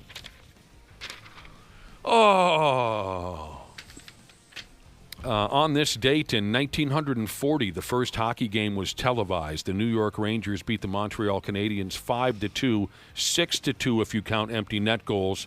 Jaromir Jagr had 2 assists in that game for the Rangers. 1950, 42. Yeah. That's cool.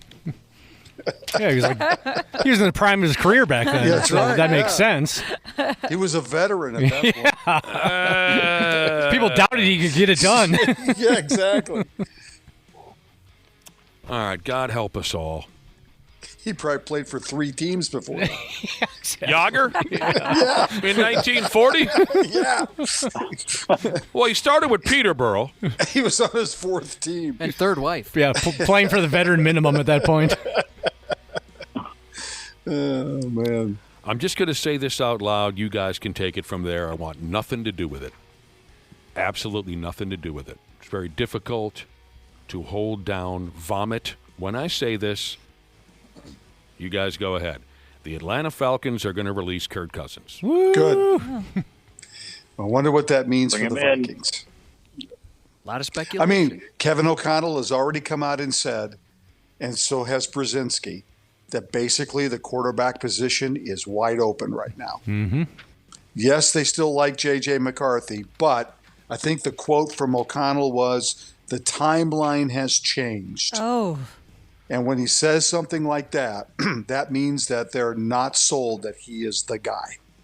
They're gonna find a veteran quarterback to challenge him in minicamp and training camp and all that kind of stuff, and likely will win the job.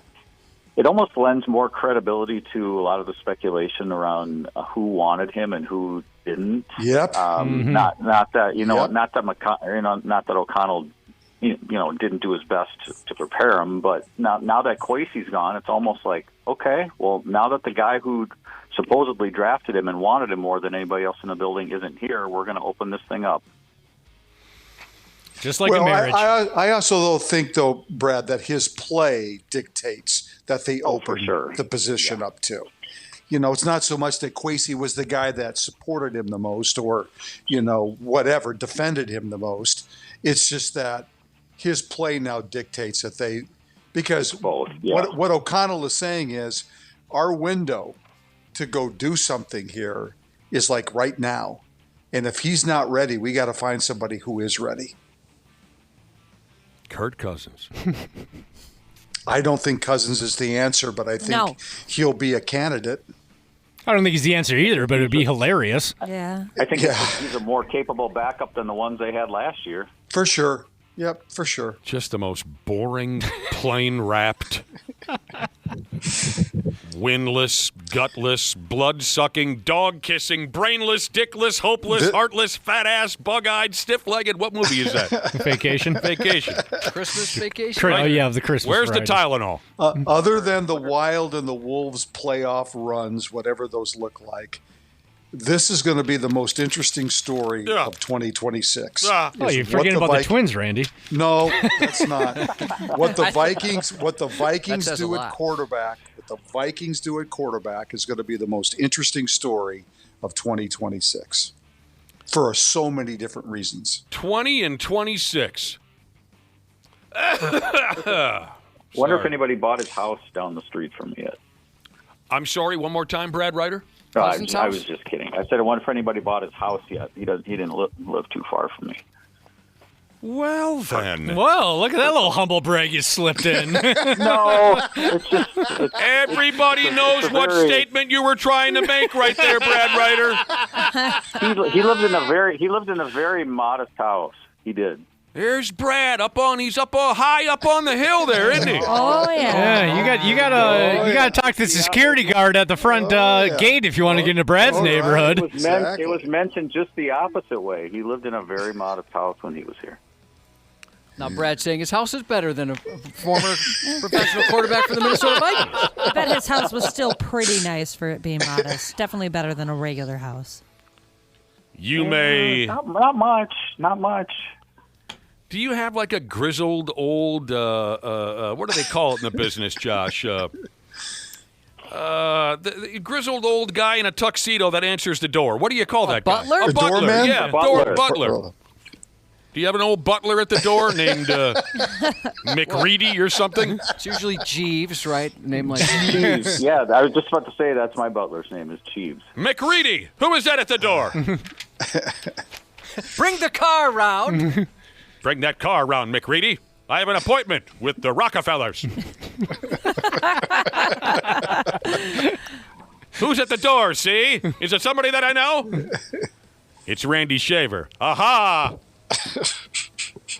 Randy! Off with his head. Here's something a little out of the regular. You want to end with something a little out of the regular, out of the ordinary, is how folks say it. A soccer game in Turkey had to be stopped for a while. Not that anyone was paying attention in the first place, but the soccer game. Well, Dana was. Yeah. I'm glued to the Turkish Soccer League every afternoon. The soccer game was delayed while a player upped and performed CPR on a seagull that got hit by the soccer ball. How does he know how to do that? This is up on 93x.com. You're making that up. I'm not making up Dick Tracy. You can see it on our website. You're making that up. Yeah.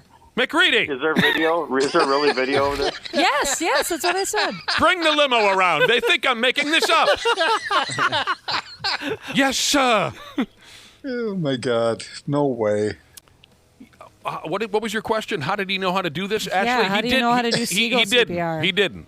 He admitted, the soccer player admitted afterwards that he didn't really know what he was doing. How to do CPR on a seagull? Let's see. I take it that the seagull didn't survive. It did survive. Oh, my gosh. Well, that's So the seagull amazing. apparently died when the ball hit it upside its little head. It was a flying up in the air, don't you know? Yeah. And it fell onto the soccer field. But one player squeezed the life back into it. Wow. It slapped this gull around. And everybody stopped playing. Even the crowd. They must be very sensitive, loving, caring people in Turkey. I don't know, but the whole crowd stopped. No one said, hey, just kick the damn thing off the field. We're here to see soccer. Everyone was waiting with bated breath to find out what happened. So he slapped it in the beak. He dumped some kind of birdie version of chest compressions on the damn thing. It's adorable. For about 2 minutes. Next thing you know, the gull was kicking its legs and its eyes opened up. They gave the bird some water. They carried it over to the sideline, and I guess it lived. This sounds like a Seinfeld episode. Yeah. No kidding. It sure does. The local papers wrote about this seagull rescue. I hate to do this because I know we just went through it last week, but I can't help myself. The local papers turned the seagull rescue story into a certain ornithological piece. Of an avian variety? The paper created a headline regarding mass awareness of a certain avian variety. So anyway, the player who saved the bird's life, his name was Dan or something, I don't know. Jeeves. What was his name? Jeeves. He said after the butler. game that he didn't know what he was doing, but he also said when someone informed him that the bird lived and we hauled it out of here to go have it cared for, this is my favorite part of the story. The soccer player said he would consider visiting the bird. What, dude? What is this dude talking about? What? He said if someone would give him the address to where the bird was being treated, he would consider visiting it if he could find out the location. Does he want to be this bird's best friend? What's going on here? Sometimes they do those human interest pieces on the news where somebody is in the right place at the right time and rescues someone, and then they show them Then they reuniting. meet later, Yeah. Him and the bird hanging out together. Oh, my God. And then this quote. One final From note. the bird? Yeah, the bird said, "Bat." And then the fox said, I know, I don't. The player after the game, this was a championship game. I neglected to mention that. This was some version of a Turkish championship game. The player said, because his team lost, we missed out on a championship. We did, he said. But helping save a life is more important than a championship. This is the most sensitive man on planet Earth It's right a seagull. Josh, this guy's even more soft, caring, and sensitive than you are. Don't appreciate the soft comment, but yeah, he seems like a super nice. You know, I don't mean soft in a negative way. Seems like a really nice guy. He's got a lot of perspective. And Ashley, don't give me this hard Ashley act. I don't like birds. You're the biggest. I don't really care about birds. You don't care about birds? Since when? I thought you loved all animals. No, birds are like I don't know. For some reason, I just think about them differently. I'm not a huge fan of them. I like owls, But you're telling me, fine, I'll go along with you don't like birds the way you like other animals. Yeah. You're telling me that a seagull is kicking its legs and gasping for air and obviously dying in front of you. You're not going to do anything to help that bird? I'd probably help it, yeah. In what way? But I would probably try to do a little bird CPR. But I wouldn't.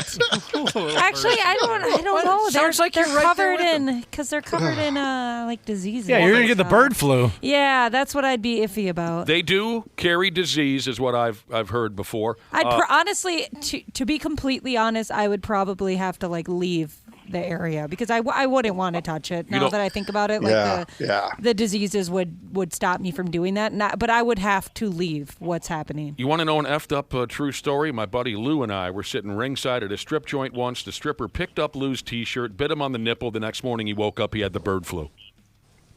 Oh, come on. True story. No way. True story. Dana, you'll get this. Was it D. Reynolds? Well, I want to be a part of the joke. Oh, you start watching Always Sunny, Josh. Yeah. Oh. Okay, that's on me. I get crap for not watching that show a lot. So good. Never saw it. I don't know. I got to say, a passed out seagull is pretty cute. You guys will all watch the video with its legs straight up in the air. My buddy Dougie hates birds. Want to know why? Because he drinks too much and they wake him up in the morning. I can agree with that. He says whenever he ties one on like a son of a bitch, just gets blasted. He always wants to sleep in a little bit, but the birds wake him up. He hates birds. Similar reason why I hated this here morning show in the early 2010s, because I lived across the street from a construction site, and they would start listening and they would pump it up. The sound of the morning show every morning, and when I was like 25, I was just trying to be hungover in peace. I didn't want to be listening to morning radio. And it was louder than the construction equipment? Yeah. Wow, impressive speakers. Wife plowing Jesus knows a thing or two about avian rescue. He says most birds come back to life. Is this a joke? Most birds come back to life when you blow on them? What is this, a joke? Is it a joke? Yeah. I don't know. Get back to us, wife plowing Jesus. What are you doing? Running around town blowing on birds? I mean, there is another name for male genitalia that's a bird reference. Is that what he's referring to? I don't know. He's going to get back to us. Aren't you, wife plowing Jesus? What are you talking about? You can bring a bird back to life by blowing on it. I'm going to guess, this is a reference to a male bird. Oh, you think it's a particular variety. Try that on your great-grandma. Oh, my God. You know, when she's on her way out. This is what I love about this show. Come on back, Grandma. I never know. Grandma! What's going to happen any morning. No, it didn't work. Oh, my God. She gone. I blew like hell, but she's gone. Was that too dark? We go from talking about Jaden McDaniels to giving blowing on birds. Mouth to mouth. Oh, God. You know what kind of bird can't get pregnant, Josh? A swallow? A swallow. God. All right, wait. Oh, okay, Josh. Wife plowing Jesus, it sounds like, yes, that was a dick joke. I assumed. When he said birds come back to life when you blow on them. Oh, I can't believe wife plowing Jesus didn't have any actual facts for us. I can't believe a name like that would make a joke. All right, now others are saying he's not joking. You blow in their beak and they come back to life. Wow. What? If a dead bird is in your neighborhood, blow into its beak. It'll come back to life. A couple of people are saying it's a dick joke, but it's also the truth. It's too bad you don't have a couple of former employees that used to work there. I won't mention their names, but you used to send them out, to do stuff. You could send them out around town. You could send them out around town and try to find dead birds to try to do this. Oh, you just need somebody with a pellet gun and then somebody to do CPR. Yeah, you want to find a dead bird, Brett? I'll kill a bird for you. Dana will kill a bird? Back in the day, U.S. Bank Stadium, they were known for Oh, that's right. That was funny. That was weird. That was so excessive. Oh, the so birds many were bird deaths. flying into the windows at the new Metrodome. I can't I think that's just hilarious. That was terrible. Just guts and bird ass all over the sidewalk. Somebody had to clean that up. Just trying to go to a football game, you got to step over a pile of dead birds. My parents have a really big window in their backyard, and they have like woods back there. It's very naturey, and my mom's such a good cleaner that birds often commit suicide on their window at their house. It's very dark. You're just sitting there minding your own business, and then boom, there's another dead bird. All birds fly into the windows now and again. Hey, Randy Shaver, Snot Rocket Sheezes has a question. If you begin to die, would you like us all to blow on you? If you begin to die, give us that wave. Give us that I'm dying wave. And then we'll all begin to blow upon you and see if we can bring you back. That's his wife's job. My goodness. Okay. Let it be known that the woman on the show said that. All right. Yeah, you know that's what? true. If that for some reason makes the news. None of us were even thinking that. I don't want to blow on Randy. Randy's gonna get off. Randy's gonna get off the phone now and go pretend that he's dying. Yeah, exactly. You know, Ashley said that's your job. Oh gosh, I didn't mean it like that. Others are saying you can save a dying bird with a warm blanket and some hot water. I don't know. Sounds like you're making chicken noodle soup. Cover them with a blanket to warm the body. We had a hawk crash into our window. One of our windows, for whatever, we put furniture in front of it now so they can see something. But Yeah, they'll crash into a window. we didn't have anything there, and there's a window on both sides of the house, so I think they just thought, ooh, I'm going to fly right through there. Yeah. And that thing I thought was dead, but it was just kind of knocked out. We brought it to like the bird sanctuary people, and they're You like, did? yeah, it's all good. How careful do you have to be when bringing a, what did you do? Wrap it in? They said, we put a towel. They said just put a towel in a big cardboard box. And thanks to my wife's Amazon addiction, we had a variety of any bird. Could a bunch Give of it them. a mansion. Was it out cold? Different sized boxes for different birds. Yeah, whatever bird crashes in there, we're good. Oh, he was knocked out. I thought he was dead. Oh, so it wasn't moving. It wasn't conscious No. when you picked it up. I felt awful. I'm like, oh no, it was this majestic bird, and I thought for sure it was dead. And I'm on the phone, like asking the rescue or whatever you want to call it, like, what do we do here? What do I do respectfully for this bird? I'm like, oh, he's moving, and then they said just bring him in. I probably just would have kicked him out of sight. But I mean, yeah, if that thing's kicking and screaming, I don't know of anybody who would pick that damn thing up. Yeah, it was completely. It was knocked out. He had no idea he or she had no idea what was going on. Didn't know what the hell hit him. Half-assed morning show. 93X. Well, hello to all the wonderful podcasters out there, wherever in the world you're listening right now. We truly appreciate it. Dana here. Yeah, I'm a sports junkie, I'm a wing lover, and of course a Smart Club member because I trust my home comfort to Standard Heating and Air Conditioning, and I really think you should too. Right now it's HVAC Mania, and these deals will help offset the cost when your brackets get busted. You can score a $45 coupon on a furnace tune-up, normally $148. And no, it's never too late to show your furnace some love. And if your system's about to crash out like a 5-seat against a 12, now's the time to replace it on your schedule with 0% financing from Standard Heating and Air Conditioning. Go to standardheating.com and mention 93X. Standard Heating and Air Conditioning, providing the comfort you deserve since 1930. Years of hard work, and now you've got pain in your back, your shoulders, your knees, maybe your joints. You need help. Randy Shaver here with the answer. Dave Bialke. He's got over 30 years experience in getting workers' compensation benefits for people just like you. Don't suffer. Call Bialke Law today, 763-571-2410, or go to bialkelaw.com. That's BIALKE law.com. And it spells relief for you. Dan Bongino returns. It's real. You better produce something fast. And he's not holding back. Dan, that's backwards. No, I'm telling you the truth. Hard truths and a bold perspective no one else can offer. You may not hear this anywhere else. I'm always under the assumption that you're being played, we're being played. Man, this show continues to expand its footprint, and I love you guys for it. It's the comeback everyone's been waiting for. If there was ever a time, it is this one. The Dan Bongino Show. Follow and listen on your favorite platform. Half-assed morning show. 93X. Well, this has really been something. I almost don't want it to end, ever. Welcome back to the Half-assed morning show. She is 8:34. How's it going? Good. Very good. Great, yeah. Happy to be here. Thank you. Yeah. Thank you very much.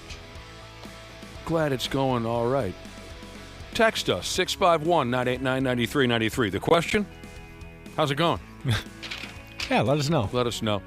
You know, every once in a while, we like to turn the conversation over to you friggin' breeders. I'm not a member of that club. I'm no breeder. But by God, some of you just pump out kids left and right, up and down, as if we don't already have enough problems. Ashley, you got a kid or two. How's it going? It's going good. Yeah, he could sleep better, but he's starting to get cool. Starting to get a little bit of a personality. Oh, yeah. This is pretty funny stuff right here. I'm just picturing. When I picture some of what I'm about to tell you, really crack me up. What we're talking about here is the different ways little kids can accidentally injure their confused, unprepared parents. It happens. Maybe the most infamous example, Josh, of how little ungrateful children can injure one of their parents is the notorious nut stomp. Is that right, Cubby? Oh, yeah. That's number one on the list. I mean, that's kept America's Funniest Home Videos on the air for 20 years. I was going to say, Bob Saget became a multi-millionaire over this very topic. That's all I think of when I hear it. It was an overcast day, June 4th, 2018. I took one right to the nuts, pitching a wiffle ball to my son. I sent you guys the video. I have it on security camera. Yeah, I just watched it. That was good. Yeah, I took a good one right to the pills, didn't I? Even better when I realized it was you, not just a random video. Oh, yeah. I should have set that up. I just sent you the video. Yeah, that made it even funnier. Once I'm like, oh, that's Josh. I didn't realize I just watched it, dude. That's awesome. Wait a minute. You just sent us a video of you being hit in the pills by a wiffle ball? Yeah. Oh, wow. I got to look up. Can I post this? I would, yeah. I think, that's okay with you? Let me just double check with my wife because my son's in there, but I think she'd be okay with it. Oh, he got you. From the angle, it looks like he got you in the guts, but you're saying pills. Oh, yeah, it got me right in the testicles. My favorite ones from America's Funniest Home Videos is the birthday party with a piñata, kid blindfolded, and just whacks dad right in the wiener. Never give a kid a piñata. What are you doing? Those are the best. Those kill me every time. Don't blind a child that has a weapon. Oh, I don't think. Not a good idea. That goes for all ages, in my opinion. Yeah. Piñatas are a bad idea. Okay, or when they so surprise jump in your lap, that's bad for your testicles. Ashley, have your privates been curb stomped? Not down below, but yeah, he beats up my boobs pretty good. Like punches them? Yeah, he does that. But that's adorable. He can't hit too hard. But if I don't cut his nails like every hour, I'm pretty sure at this point, he will dig it because he tries to like grab. I don't know. He's doing stuff with his hand while he's eating, and he'll just like scrape my skin. It's like nails on chalkboard. I have scars. Ouch. So you have been hurt. Yeah, I mean, I have a cut on my chin right now from him. I don't know even when it happened. My husband goes, "Oh, did he get you?" I was like, "Oh, that's why my chin stings." Ashley's been hurt. Cubby's been hurt. We're talking about the different ways little kids can accidentally injure their parents. And again, picturing some of these things is very, very funny. Headbutts, those are good ones too. Taking one on the chin or something. We're leading off with that. Here's a parent who says they got their nose broke for them by a little kitty headbutt. They have hard heads. Mom or dad was leaning in for a kiss, and the kid dumped an old Arn Anderson style headbutt, broke the nose for him. A cornea scratch from a baby grabbing my eyelashes. Like I said, those little nails, razor blades. Oh. I wouldn't even think to trim a kid's fingernails. And the thing is you want to look at them and be like, F you. Why would you do that? But you can't because they have no idea what they did. No, go eye for an eye with them, Ashley. You know what? Slice. They're so herky-jerky, and they're so physically unable to control themselves yet. The motor skills haven't kicked in. They're like puppies. Here's a sumbitch suffered a chipped tooth when the kid made a sudden upward head jerk motion. Burp, the head pops up. Weep, knocked the tooth, chipped the tooth right out of his yapper. There's probably a guarantee that my son will eventually hit my teeth and chip the front one because it's been chipped in the past. So it's just filled in. You ever think about wearing a mouth guard? Honestly, it's probably a good idea. Helmet.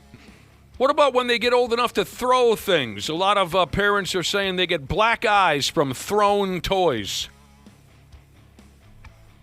Dislocated fingers. Ow. Ah, that sucks. This parent says they were holding hands with their toddler, walking along. La-di-da-di-da. Right? And then the kid suddenly collapses himself. You know how they do when they get upset? They'll just collapse themselves. And so all of the child's weight suddenly was on the parent's finger, pulled a couple fingers right out of the socket. Ow. Yeah, my wife's had bloody noses, bloody lips and stuff from getting head butted. It's kind of hilarious. And we punched by accident, that kind of thing. You're carrying the baby in that baby Bjorn. Is that what they call it? Like a baby carrier, yeah. Is that what they call it? Yeah, look at you. Wasn't that different? Oh. I thought the Bjorn was the thing you wore. That's what I was. That's It's like a chest protector where the kid's sitting. That's what I'm talking about. You carry the baby. It's up here on your chest. The baby's facing the same way you are. Right? Yeah. I've always heard that as Bjorn. Yeah, you're All right. The baby brand, suddenly slams its head towards you, busted lip. That is dangerous because they say the way you're supposed to place them on you is you're supposed to be able to like put your head down and kiss the top of their head. So that's, I mean, you're putting them they have an advantage there to kick your ass. The baby jerks its head backwards, Ow. splits your lip for you. Hair ripped out in clumps. Do you guys notice? I actually have my hair up. I try not to put it up. So on the right side of my head, up where my little baby hairs are, there's pretty good on my right side, but on my left side, it's been torn out more. Oh, really? Yeah, it kind of looks like I got a bald spot. He's pulling your hair out. Yeah. Quite a few mothers are texting in talking about nipple bites. Ooh. I can't even imagine. No teeth yet. Once blood was painful. drawn. Blood was drawn from the nipple from a baby nipple bite. We're done. We're done at that point. Done. Bruised ribs. Toddler jumped off some furniture onto dad's chest without any kind of a heads up. Just give me a little swanton bomb. Toenails ripped out. Ow.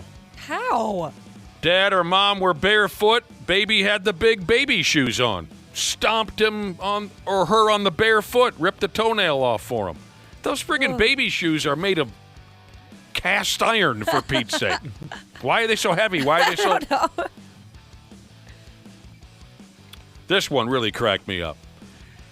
An eardrum rupture. An eardrum rupture from a child screaming directly into their ear at point-blank range. I can't imagine how much that would hurt. Yeah. Cracked your eardrum open for you. Eardrum fluid everywhere. I mean, you guys probably know as well as I do how it feels to be like at a concert and somebody tries to talk in your ear and they're talking way too loud and it hurts. Oh, yeah. Imagine a kid just screaming directly into it. No thanks. And a split eyebrow that needed stitches from a flying sippy cup. Dads are texting in saying their chest hair gets ripped out by the baby when they try to hold baby without a tank top on. I bet same with their beards, too. Beards. Oh, yeah, I've seen that before where baby gets a hold of dad's mustache.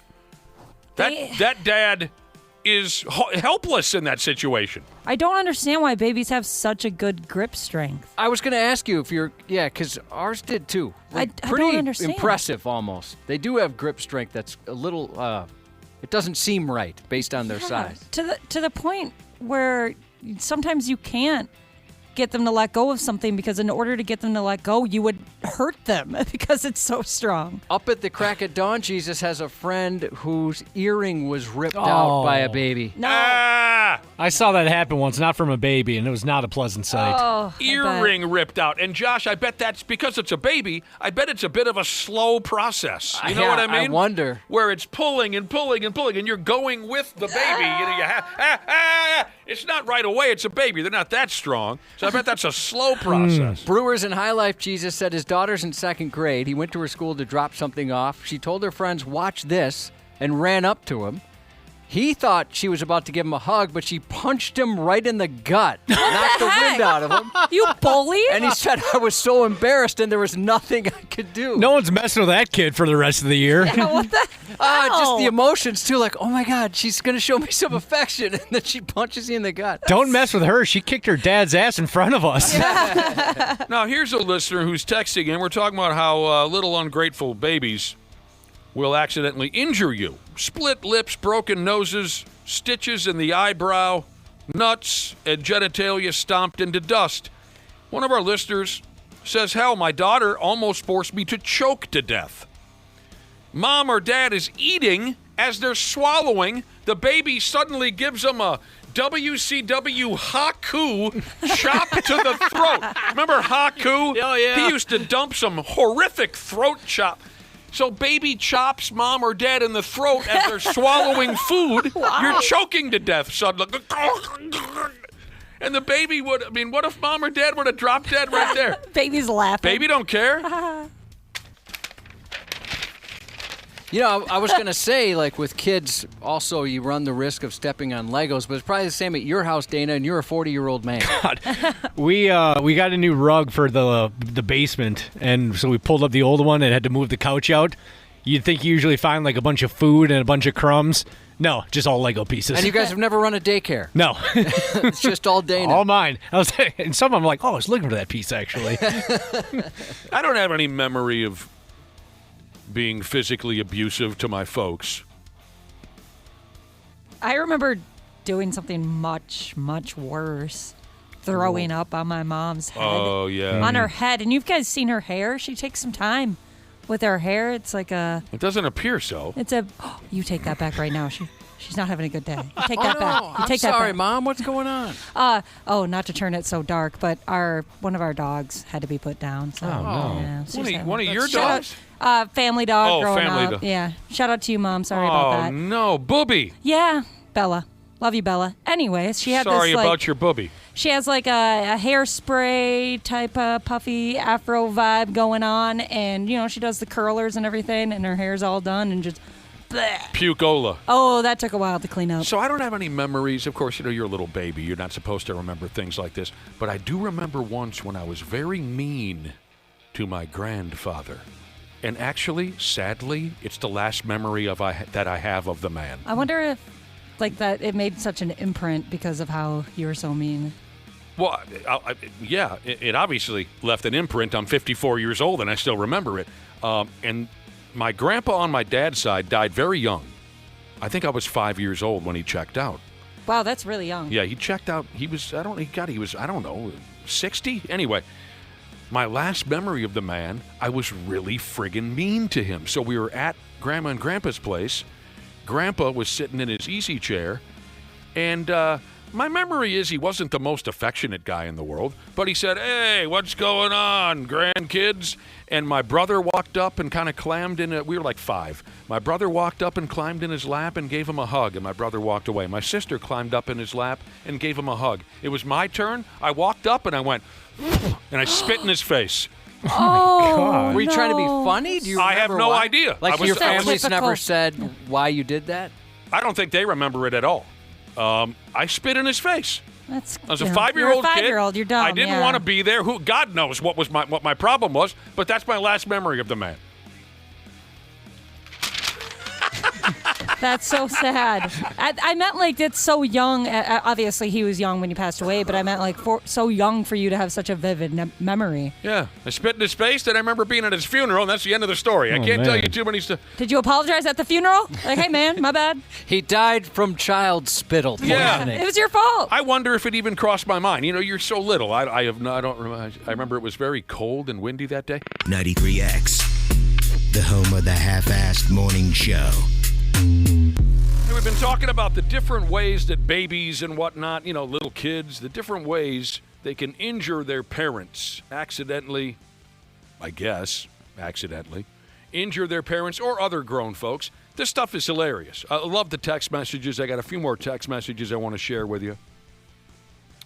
This stuff is very funny because the little kids don't know what they're doing, and we're easy targets because we're slow and old. Sometimes they do know what they're doing. Sometimes they do. Like Crazy Mom Shiza said she punched her dad straight in the jewels when she was little because she thought it was funny. In one case, he had an ice pack for hours, and she did get grounded. I can understand it. I probably did punch somebody in the dick when I was a little kid just to see the reaction, you know? Even being on the opposite end of that, you know how painful it is, whatever. For whatever reason, that is still kind of hilarious when somebody takes. Oh, it's always hilarious. Watching youth sports, you see somebody get one, and everybody, all the parents, everybody's kind of laughing, trying to stifle a laugh a little bit. The players are all laughing. My favorite is when everybody in unison goes, "Ooh!" Yeah. Oh yeah, there's a lot of that, crossing legs. Yeah, you kind of grab. You're like, "Oh God, that must have hurt." One of our listeners has a 6-year-old son, and one day that 6-year-old son dumped an elbow in his dad's eye. Ouch. And the old man had a black eye for weeks. Oh, man. I can't remember a time I physically hurt my dad, but I did something that, looking back, I was such a little dick. My dad worked his ass off, and just wanted a couple quiet moments to read the sports page in the morning. So he'd be holding the paper up, reading it, and I would go and I would just punch the paper and, crumple it up. For no reason. And I thought it was hilarious. Looking back, I'm like, that was such a dick move. That is such a straight up, you're just a bully. I know. You're bullying your father. And I thought it was hilarious. He's just trying to have a couple quiet moments to himself, read about the ball game from the night before, and I just go and wreck his sports page. So messed up. One of our listeners says, my daughter, 1 or 2 at the time, punched me in the jaw while I was sleeping. He says, I woke up ready to fight. I can see why. Yeah. Chipped one of his teeth. He says his daughter, punching him in the jaw when he was sleeping, chipped his favorite front tooth. He's got a favorite, huh? Another listener says, I was sleeping on the couch and my son threw his Tonka trucks on my face. Those things are heavy. Oh, which ones? Yeah, the new ones where they're plastic or the metal ones? That'll kill a guy. Those weigh like 50 pounds. Can't you picture a little kid just like, time to play, right? And you're unconscious. You can't throw Tonka trucks on somebody's face. Had a kid puncture my eardrum for me when they stabbed me with a Capri Sun straw. Oh. Dang, those things are lethal. Ow. Yeah. Have you ever missed trying to... Those are impossible to get to work. You can impale your hand. Yeah, I was going to ask if you ever missed. I saw a friend open up his hand doing that. You can perform a tracheotomy with a Capri Sun straw. Yes. No, you can accidentally put it through both sides very easily. Yeah. The thing's so sharp. Kid, They are deadly. right in the ear hole, stabbed a player with his Capri. The bookkeeper, Jesus, said his kid was 3 years old, walked up to his father-in-law and bit him right in the wiener. Oh, no. Oh, that's so mean. It makes me spitting in my grandpa's face sound a little less nasty. Right, you're off the hook now. 9-month-old kid stuck his entire hand in my left eye socket. His entire hand? Haven't gone to see the doctor yet, but I wake up in the mornings, it's still sore. I would think so. The whole hand went in his left. One more listener says, I got peed on once, but it was all part of me and my wife's Saturday night gimmick. We like to try things. I ain't scared of anything, he says. This person says, my dad was hugging my son goodbye, and he bit his nipple so hard that the dad almost lost the nipple. Oh. Dad almost walked away, one nipple down. Yeah, just he's down to 2 nipples. Friggin' breeders. All right, we got to go. It's 9 o'clock. Couple shout-outs before we go. Good luck to the Hastings varsity boys and girls wrestling teams, both headed to state in the next few days from Painting America Jesus. Shout-out to longtime listener, scaffold building master Jesus Chuck for doing an exceptional job. And happy last year of your 40s to Mr. Famous Green from a texter calling themselves your biggest fan. Half-assed morning show 93X. Well, hello to all the wonderful podcasters out there, wherever in the world you're listening right now. We truly appreciate it. Dana here. Yeah, I'm a sports junkie, I'm a wing lover, and of course a Smart Club member because I trust my home comfort to Standard Heating and Air Conditioning, and I really think you should too. Right now it's HVAC Mania, and these deals will help offset the cost when your brackets get busted. You can score a $45 coupon on a furnace tune-up, normally $148. And no, it's never too late to show your furnace some love. And if your system's about to crash out like a 5-seat against a 12, now's the time to replace it on your schedule with 0% financing from Standard Heating and Air Conditioning. Go to standardheating.com and mention 93X. Standard Heating and Air Conditioning, providing the comfort you deserve since 1930.